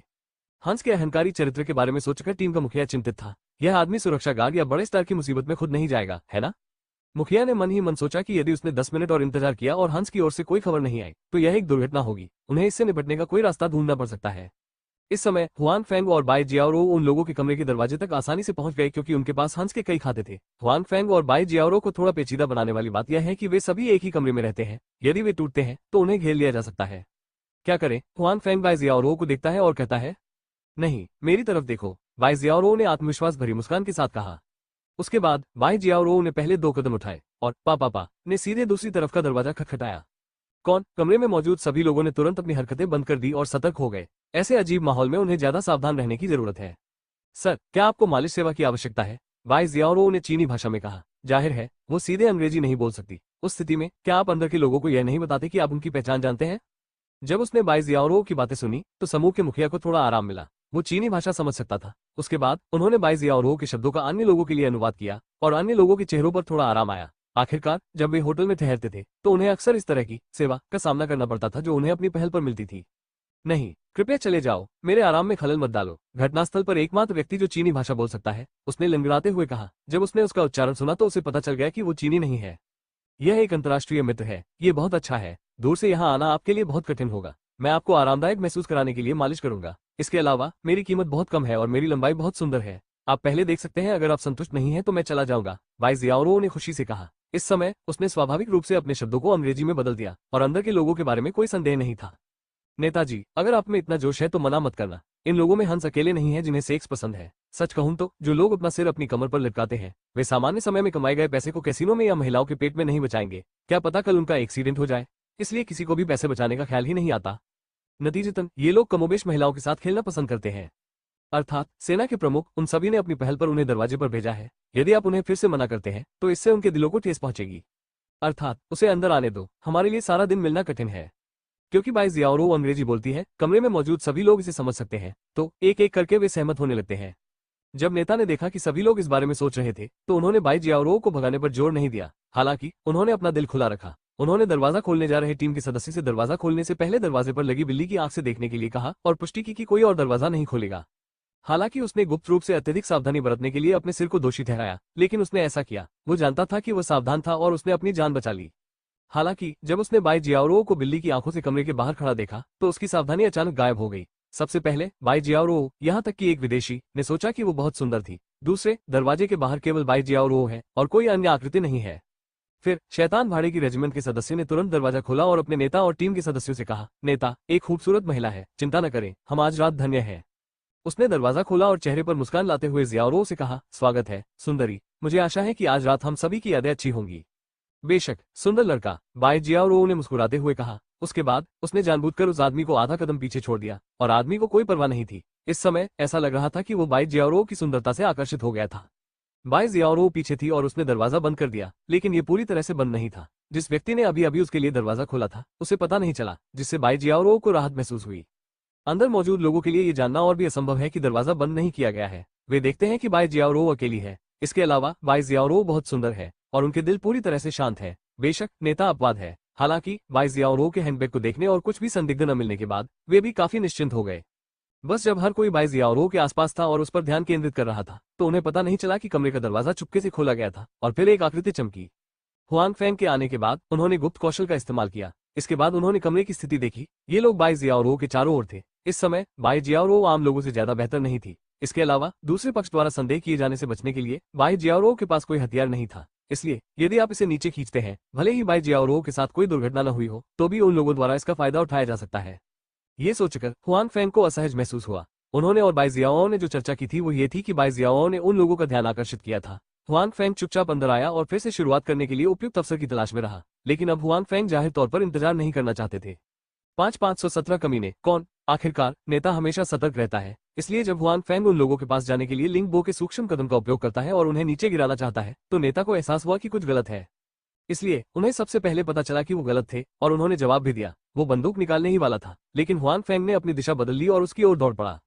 हुआन फेंग का मूल लक्ष्य स्पष्ट रूप से वो नहीं है। हालांकि लिंगो का सूक्ष्म कदम बहुत जादुई है। भले ही उसने अस्थायी रूप से हमले का लक्ष्य बदल दिया हो, लेकिन उसने ज्यादा देर नहीं की। इसलिए रेजिमेंटल लीडर की बंदूक नहीं निकाली गई है और उसके सामने पहले से ही एक और छाया है। उसके बाद उसके सिर में दर्द महसूस होता है और वो बेहोश हो जाता है। हालांकि समूह नेता के बेहोश होने से पहले चिल्लाने का स्पष्ट रूप से प्रभाव पड़ा। हालांकि भाड़े के सैनिकों ने यह नहीं देखा था कि क्या हो रहा है, फिर भी उनकी सहज प्रतिक्रिया ने उन्हें अपनी बंदूकें निकालने पर मजबूर कर दिया। Bang bang. दूसरे पक्ष के शॉट के बाद हुआन फेंग ने अभी भी कुछ गिराए। हालांकि कई सफल शॉट थे। हालांकि हुआन फेंग ने लिंगबो सूक्ष्म कदम पर भरोसा किया। चतुराई से उन हमलों से बच गए। गोलियां कमरे में लगी, कमरे में सजावट टूट गई, रजाई में छेद हो गया था और पंख पूरे कमरे में उड़ रहे थे। भाड़े के सैनिक जितना अधिक लड़ रहे थे वे उतने ही अधिक भयभीत थे। उन्होंने पाया कि हुआन फेंग उनकी नजरों से ज्यादा दूर नहीं था। हालांकि चाहे उन्होंने कैसे भी गोली चलाई और निशाना लगाया, वे हुआन फेंग को नहीं मार सके। हुआन फेंग का शरीर हवा में था और मुड़ता जा रहा था, लेकिन हर बार वे उस पर चलाई गई गोलियों से बच सकते थे। हुआन फेंग कुछ समय से लिंगबो माइक्रोसटिप का अभ्यास कर रहे हैं। इसके अलावा वो पिछले स्थान पर 1 वर्ष से अधिक समय से लिंगबो माइक्रोसटिप का उपयोग कर रहे हैं। इस वर्ष में वो अक्सर लिंगबो माइक्रोसटिप का उपयोग करते हैं, इसलिए वो इस हुनर में काफी निपुण हो गए हैं और कभी गलती नहीं करेंगे। आपको पता होना चाहिए कि यह लिंगबो सूक्ष्म कदम मोरोग फू जैसे प्रथम श्रेणी मास्टर के हमले से बच सकता है। वर्तमान समय में इसका प्रयोग गोलियों से बचने के लिए किया जाता है। इसके अलावा गोलियों की संख्या बहुत अधिक नहीं है, जिससे कोई समस्या नहीं है। बेशक हुआन फेंग भी जानते हैं कि ये सापेक्ष है। यदि गोलियां पर्याप्त सघन हो तो वो उनसे बच नहीं सकता। यदि वो प्रथम श्रेणी का विशेषज्ञ बन सकता है तो बचने के लिए और भी गोलियां होंगी, इसलिए उसकी अपनी ताकत बहुत महत्वपूर्ण है। हुआन फेंग ने यूं ही चकमा नहीं दिया। चकमा देते देते वो उन लोगों के पास जा रहा था और उसके हाथ में मौजूद खंजर ने कई लोगों को नीचे गिरा दिया था। अंततः उनमें से अंतिम 2 को एहसास हुआ कि वे डरे हुए थे। हुआन फेंग पर गोली चलाने के बजाय उन्होंने बाई जियाओरो को बंधक बना लिया। इस दौरान उन्होंने भी प्रतिक्रिया दी। बाई जियाओरो को हुआन फेंग के साथ होना चाहिए। यहाँ मत आओ, दोबारा यहाँ आओ और मैं उसे मार डालूंगा, भाड़े के सैनिक ने कहा जिसने बाई जियाओरो पर बंदूक रख दी। तुम किस बारे में बात कर रहे हो? हुआन फेंग स्पष्ट रूप से समझ नहीं सकते। कुछ स्थानीय अंग्रेजी है। उसने तुमसे कहा था कि मत आओ, नहीं तो वो मुझे मार डालेगा। बाई जियाओरो बहुत शांत है, फिर भी अनुवाद करने में हुआन फेंग की मदद कर रही है, जैसे कि बंदूक उनकी ओर नहीं थी। हुआन फेंग तुरंत रुक गया और एक अन्य भाड़े के सैनिक ने तुरंत हुआन फेंग पर गोली चला दी। हुआन फेंग मूर्ख नहीं था, उसका कोई मतलब ही नहीं था। इसलिए जब दूसरे पक्ष ने गोली चलाई तो उसने पहले ही लिंगबो माइक्रोसटेप का इस्तेमाल कर लिया था, इसलिए बंदूक का अभी भी कोई प्रभाव नहीं पड़ा। तुम आदमी हो या भूत? गोली चलाने वाले भाड़े के सैनिक ने भयभीत होकर कहा। इतनी करीब से उसने अचानक गोली मार दी, ऐसे में वो हुआंग फैंग पर भी वार नहीं कर सका। वो नहीं जानता था कि किन परिस्थितियों में हुआंग फैंग को मार डाला जाए। यह अफसोस की बात है कि हुआंग फैंग उसे समझ नहीं सके और बाई जियाओरो उसी समय हैरान है, इसलिए उसने हुआंग फैंग का अनुवाद नहीं किया। बाई जियाओरो पर बंदूक तानने वाला भाड़े का सैनिक बहुत उत्साहित लगता है। उसके हाथ में बंदूक हिलती रहती है, ऐसा लगता है कि वो कभी भी गोली मार सकता है। हुआंग फैंग ये जानते हुए भौहें चढ़ा लेते हैं कि यह तरीका नहीं है। बाई जियाओरो दूसरे के हाथ में है और उसका अपना लिंगबो कदम फिर से खुल गया है। जब तक दूसरे की उंगलियां धीरे से चलती हैं, बाई जियाओरो मर जाएगी और वो दूसरे को मार सकता है, इससे कोई मदद नहीं मिलती। हालांकि हुआंग फैंग असहाय नहीं है। जब उसने हंस पर हमला किया तो उसने उसी विधि का उपयोग किया। फिर हुआंग फैंग का मुंह खुला और उसके मुंह से एक गगनभेदी दहाड़ निकली। दहाड़ में कमरे में सब कुछ हिलता हुआ प्रतीत हुआ और उसके सामने 3 लोगों को एक ही समय में उसके सामने अराजकता महसूस हुई और उसकी नाक से कुछ खून बहता हुआ प्रतीत हुआ। हाँ, हुआंग फैंग की दहाड़ में बाई जियाओरो समेत 3 लोग जमीन पर गिर पड़े। हुआंग फैंग स्वाभाविक रूप से ऐसा मौका नहीं चुकेंगे। वो आगे बढ़ता है, एक एक करके मुक्का मारता है, 2 लोगों को गिरा देता है और फिर वो बाई जियाओरो को उठा लेता है। आप कैसे हैं? हुआंग फैंग ने पूछा। अब उनमें से केवल 2 ही जाग रहे हैं, बाकी या तो मर चुके हैं या बेहोश हैं। हालांकि बाई जियाओरो की स्थिति स्पष्ट रूप से बहुत अच्छी नहीं है। उसकी आंखों के सामने अभी भी शुक्र है और उसकी नाक से खून बह रहा है, क्योंकि वो 2 लोगों के बहुत करीब है। हुआंग फैंग अभी तक उन्हें सटीक रूप से नियंत्रित नहीं कर सकता है, इसलिए वो भी उन लोगों में से एक है जिन पर हमला किया जा रहा है। सौभाग्य से हुआंग फैंग का शेर धारने का कौशल बहुत कुशल नहीं है। यदि वो इस कौशल में पारंगत है और बाद में उसके पास पर्याप्त आंतरिक शक्ति है तो उसके लिए धारना और मूर्ख बनना असंभव नहीं है। विशेष रूप से आम लोगों के लिए हुआंग फैंग की दहाड़ में चोट काफी गंभीर थी, लेकिन अब बाई जियाओरो आम लोगों से ज्यादा बेहतर नहीं है। नीचे सायरन बजने तक इंतजार करने में काफी समय लग गया। बाई जियाओरो की आंखें ठीक हो गईं। हालांकि उसका शरीर स्पष्ट रूप से कमजोर था, उसे अंदरूनी चोट लगनी चाहिए थी। अनुमान है कि कुछ समय के आराम के बाद वो ठीक हो सकती है। आप वो धारने वाले आदमी हैं जो आज आपके घर में रहता है। बाई जियाओरो को होश आने के बाद उसे इस दृश्य की कोई परवाह नहीं थी। इसके बजाय उसने हुआंग फैंग से एक असंबद्ध प्रश्न पूछा। हालांकि हुआंग फैंग ने उसका मतलब समझा और कहा, हाँ, वो उस समय 3 लोगों पर चिल्लाया था। कमीने, बाई जियाओरो ने कमजोर ढंग से कहा। दरअसल बाई जियाओरो आज शाम बाथरूम में बेहोश हो गई। 3 लोगों द्वारा हमला किए जाने के बजाय वो अचानक दहाड़ से स्तब्ध रह गई। हालांकि दहाड़ का लक्ष्य उसके लिए नहीं था, वो सिर्फ आफ्टरवेव से प्रभावित थी, इसलिए वो घायल नहीं हुई, लेकिन वो थोड़े समय के लिए बेहोश हो गई, जो बाद में फ्रैंक एनकाउंटर के बीच हुआंग फैंग के साथ हुई। 5 बेहतर नॉवल पढ़ने के लिए आप हमारे YouTube चैनल और ऑडियो एक्सप्लेन टेलीग्राम चैनल से जुड़ सकते हैं। 518 उपचार। हुआंग फैंग पर चिल्लाने के बाद बाई जियाओरो आखिरकार खुद को रोक नहीं पाई और बेहोश हो गई। मूल रूप से वो सामान्य लोगों की तुलना में कमजोर थी क्योंकि उसने अचानक अपनी आंतरिक शक्ति खो दी थी। वो पहले झटके से स्तब्ध थी। इस बार उन पर सीधा हमला हुआ और उन्हें ज्यादा नुकसान हुआ। इतने लंबे समय तक टिके रहना अच्छा है। हालांकि हुआंग फैंग समझ नहीं पा रहे हैं कि बाई जियाओरो खुद को क्यों डांटती है। अब जबकि दूसरा पक्ष मर चुका है, वो दोबारा नहीं पूछ सकता। इसके अलावा इस समय बंदूकों से लैस पुलिसकर्मियों का एक समूह मौजूद है। नेता हुआंग फैंग वास्तव में उसे जानते हैं। निर्देशक वांग, आप यहाँ व्यक्तिगत रूप से क्यों हैं? हुआंग फैंग ने उन पुलिसकर्मियों के एक समूह को नजरअंदाज कर दिया जिन्होंने उस पर बंदूकें तान दी थी और एक पुलिसकर्मी से कहा जो बाद में अंदर आया। सबसे पहले पहुंची पुलिस ने पूरे दृश्य की त्रासदी देखी और देखा कि केवल हुआंग फैंग जाग रहा था। एक एक करके उन्हें पता ही नहीं चला कि यहाँ क्या हुआ, इसलिए उन सभी ने हुआंग फैंग को एक खतरनाक व्यक्ति माना, उस पर बंदूक तान दी और साथ ही उसे अपने हाथों से अपना सिर पकड़कर बैठने दिया। इस समय निर्देशक वांग, जो हुआंग फैंग को जानते थे, अंदर आए। हुआंग फैंग ने इसके बारे में नहीं सोचा। इस बार दूसरे पक्ष ने व्यक्तिगत रूप से टीम का नेतृत्व किया। सचिव क्यू का बारीकी से अनुसरण करने के कारण निदेशक वांग सचिव क्यू के वंश के थे। क्यू निंगशुंग के पिता के निदेशक क्यू से सचिव क्यू बनने के बाद जियांगजू म्यूनिसिपल ब्यूरो के तीसरे प्रभारी पूर्व उप निदेशक वांग ने कहा, वॉइस शब्द भी खो गया है। वो अब जियांगजू म्यूनिसिपल ब्यूरो के शीर्ष नेता है। मिस्टर हुआंग, आप यहाँ कैसे हैं? जब निर्देशक वांग ने हुआंग फैंग को देखा तो वह भी हैरान रह गए। इसके बाद उन्होंने तुरंत अपने आसपास के लोगों से बंदूक नीचे रखने को कहा। मजाक करते हुए सचिव क्यू को इस हुआंग फैंग को गंभीरता से लेना चाहिए। ऐसा लगता है कि सचिव क्यू को हुआंग फैंग पर बहुत भरोसा है और उनके संबंध अच्छे हैं, यहाँ तक कि उनके वंश और सचिव क्यू के बीच के रिश्ते से भी बेहतर। इसके अलावा सचिव क्यू के वंश के रूप में निदेशक वांग भी कई चीजें जानते हैं जो अन्य लोग नहीं जानते हैं। उदाहरण के लिए टोंग कियांजुन के मामले में सचिव क्यू और खुद को पदोन्नत किया गया था, इसमें हुआंग फैंग भी थे। इसके अलावा सचिव क्यू ने उन्हें व्यक्तिगत रूप से ये भी बताया कि हुआंग फैंग ने बहुत महत्वपूर्ण भूमिका निभाई है। कहने का तात्पर्य यह है कि हुआंग फैंग के बिना उनके लिए उस मामले को सुलझाना बहुत मुश्किल होगा और वे वर्तमान स्थिति में नहीं बैठ पाएंगे। इसलिए निर्देशक वांग अभी भी अपने दिल में हुआंग फैंग के प्रति आभारी हैं और अभी भी हुआंग फैंग के साथ एक अच्छा रिश्ता बनाने के बारे में सोच रहे हैं। इसके अलावा सचिव क्यू ने उन्हें यह भी बताया कि हुआंग फैंग की दूसरी पहचान ये थी कि वो राष्ट्रीय सुरक्षा ब्यूरो के सदस्य थे। निर्देशक वांग ऐसे व्यक्ति को कैसे अपमानित कर सकते हैं? दृश्य और फिर हुआंग फैंग को देखने के बाद निर्देशक वांग को कुछ समझ में आया। जाहिर है हुआंग फैंग इस मामले में शामिल है। कोई फर्क नहीं पड़ता कि विशिष्ट स्थिति क्या है, यह निश्चित रूप से सरल नहीं है। ये सभी लोग विदेशी भाड़े के संगठनों के सदस्य हैं। मुझे नहीं पता कि उन्हें यहाँ कैसे तस्करी कर लाया जाए, लेकिन उनके पास अभी भी हथियार है। आपको पहले उन्हें वापस ले जाना चाहिए और उनकी कड़ी देखभाल करनी चाहिए ताकि आप कुछ पता लगा सके।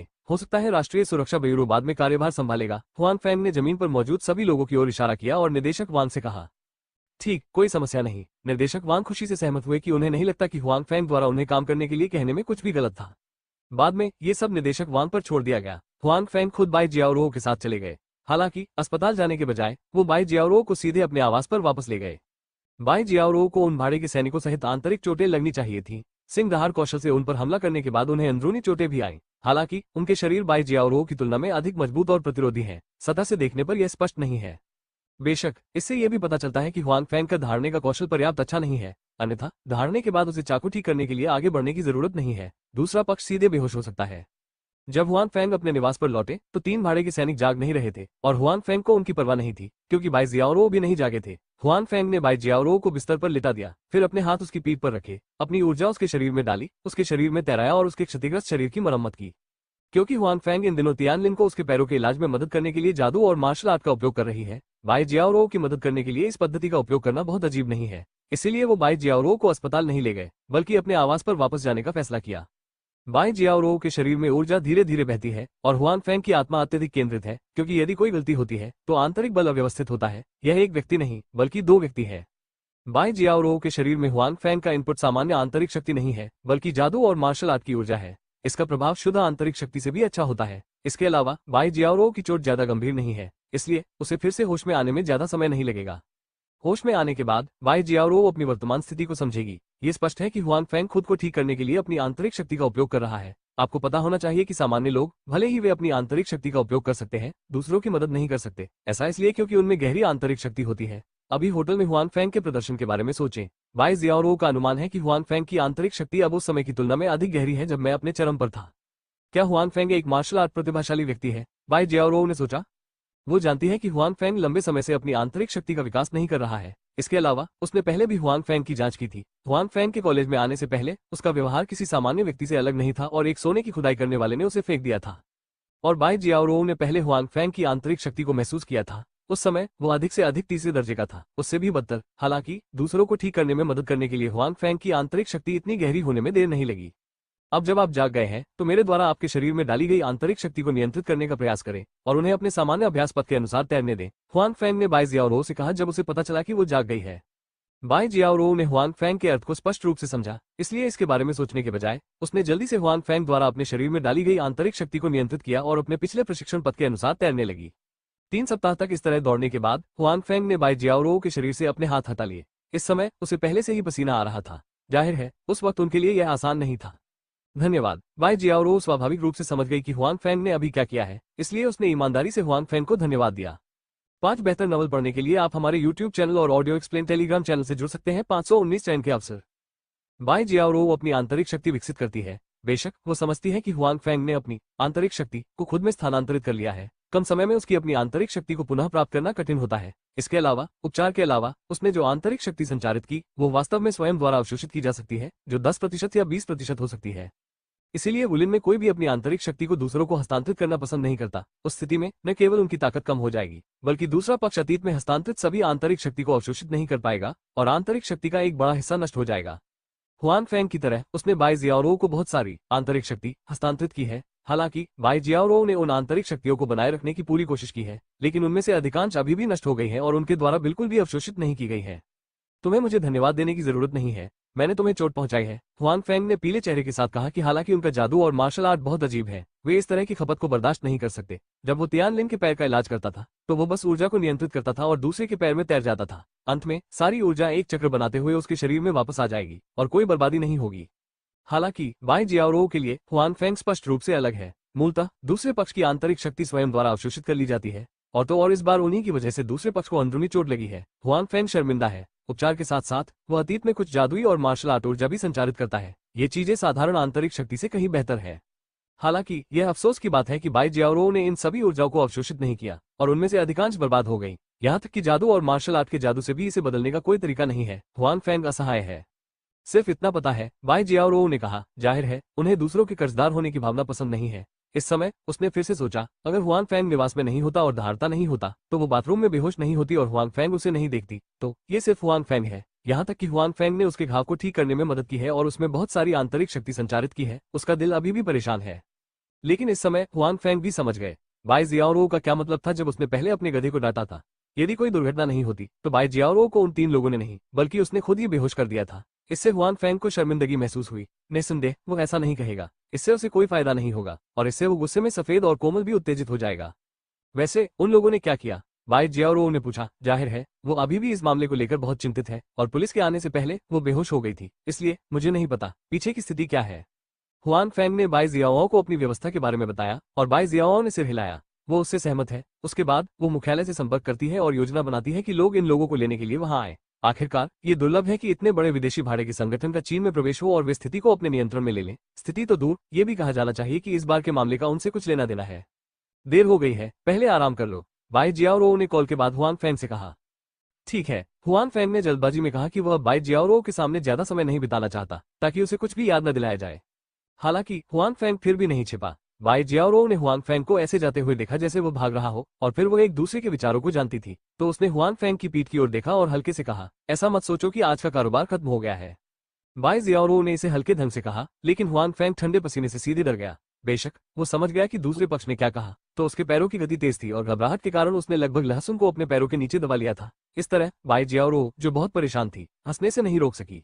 अपने कमरे में लौटने के बाद हुआन फेंग को वास्तव में राहत मिली। ऐसा लगता है कि बाई जियाओ आज के कार्यक्रम को कभी भी आसानी से नहीं जाने देंगी। हालांकि हुआन फेंग भी जानता है कि यह घटना वास्तव में उसकी अपनी गलती है, इसलिए वो केवल अपने दिल में प्रार्थना कर सकता है कि बाई जियाओ बहुत अधिक जवाब नहीं देगा। ऐसा लगता है कि कल से मुझे इस बात पर विचार करना होगा कि मैं क्या खाऊंगा, हुआन फेंग ने गुप्त रूप से सोचा और कहा कि मुंह छोटा है। यदि वो बाई जियाओ को खुश करने के लिए अपनी कला पर भरोसा करती है तो शायद उसे अपनी परेशानी नहीं मिलेगी।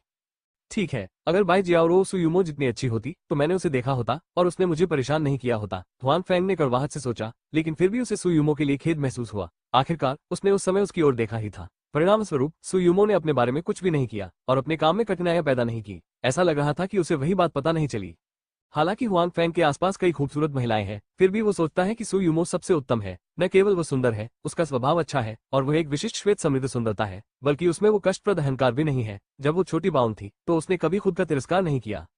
हुआन फेंग उस बात के बारे में सोचते हैं जो तांग मिक्सू ने एक बार कहा था और खुद को सुयुमो का पीछा करने दिया। सच कहूं तो हुआन फेंग बहुत प्रभावित है। हालांकि हुआन फेंग इस दौरान बहुत व्यस्त है। हालांकि उनका कंपनी से कोई लेना देना नहीं है, उन्हें खेती और अपनी फैक्ट्री में व्यस्त रहना पड़ता है। सुयुमो भी हाल ही में बहुत व्यस्त है, कंपनी के विस्तार में व्यस्त है, इसलिए हुआन फेंग को सही अवसर नहीं मिला है। इसके अलावा हुआन फेंग को वास्तव में इस क्षेत्र में कोई अनुभव नहीं है और कभी कभी बस इसके बारे में सोचते हैं। यदि उसे वास्तव में ऐसा करने की अनुमति है तो भी वो थोड़ा घबराया हुआ, डरा हुआ और अनिश्चित है। कृपया रखने के लिए एक चीज चुने। हुआन फेंग के कान में फिर से यांत्रिक ध्वनि बजती है। ये ध्वनि जब वो अभी अभी दूसरी दुनिया से आया था एक बार बजती है। हुआन फेंग इस ध्वनि के लिए कोई अजनबी नहीं है। जब भी वो किसी अन्य स्थान से वास्तविकता में वापस आएगा तो ये ध्वनि प्रकट होगी। लेकिन आज क्योंकि माहौल बहुत तनावपूर्ण था, हुआन फेंग के पास आवाज पर ध्यान देने का बिल्कुल भी समय नहीं था, इसलिए आवाज हर दूसरे समय में एक बार बजती थी, जिससे हुआन फेंग को भी राहत मिली। इस तरह समय सीमा पार करने के बजाय उसके पास अभी भी एक विकल्प था। पिछले स्थान में उसे जो मिला वो स्वयं को नहीं दिया जाएगा। 5 बेहतर नॉवल पढ़ने के लिए आप हमारे YouTube चैनल और ऑडियो एक्सप्लेन टेलीग्राम चैनल से जुड़ सकते हैं। 520 स्टोरेज बॉक्स को अपग्रेड किया जा रहा है। हुआन फेंग का सकारात्मक उत्तर प्राप्त करने के बाद हुआन फेंग के सामने सभी प्रकार की छोटी छोटी चीजें सामने आई। ये चीजें स्टोरेज बॉक्स या उसकी रिसीविंग रिंग में नहीं थी। हुआन फेंग को संदेह था कि इन चीजों को संग्रहित करने के लिए एक और जगह थी। हालांकि उसे नहीं पता था कि वो जगह कहाँ है, लेकिन जाहिर तौर पर इससे कोई फर्क नहीं पड़ता। इस बार बहुत सारी चीजें हैं, दर्जनों टुकड़े बिखरे हुए हैं। आखिरकार हुआन फेंग ने उस दुनिया में 1 साल बिताया, जो कोई छोटा समय नहीं है। इस समय का उपयोग उन्होंने कई शहरों में घूमने के लिए किया। आखिरकार उस युग में परिवहन के साधन, चाहे आसमान में उड़ना हो या जमीन पर दौड़ना, वास्तविक दुनिया की तुलना में बहुत तेज थे। इससे हुआन फेंग को भी रिहा होने में काफी समय मिल गया। जब हुआन फेंग उन शहरों में यात्रा करते हैं तो वो अक्सर कुछ स्थानीय शिल्प खरीदते हैं। हुआन फेंग भी जानता है कि जब वो चला जाएगा तो वो इन सभी चीजों को उस जगह से बाहर नहीं ले जा सकेगा। हालांकि कभी कभार उन्हें बाहर निकालना अच्छा होता है। कुछ स्मारक हस्तशिल्प के अलावा उस दुनिया में हुआन फेंग के कुछ कपड़े, जूते और यहाँ तक कि मोबाइल फोन भी है। साथ ही उस दुनिया में बनाई गई उनकी खुद की सफेद शराब भी है। बेशक हुआन फेंग के लिए सबसे महत्वपूर्ण चीज अभी भी माइक्रो कैमरा और उसमें मौजूद चीजें हैं। हुआन फेंग को पहले से पता था कि यह चीज बहुत कीमती है, अन्यथा वो इतने सारे परिवारों को इसे लूटने नहीं देता।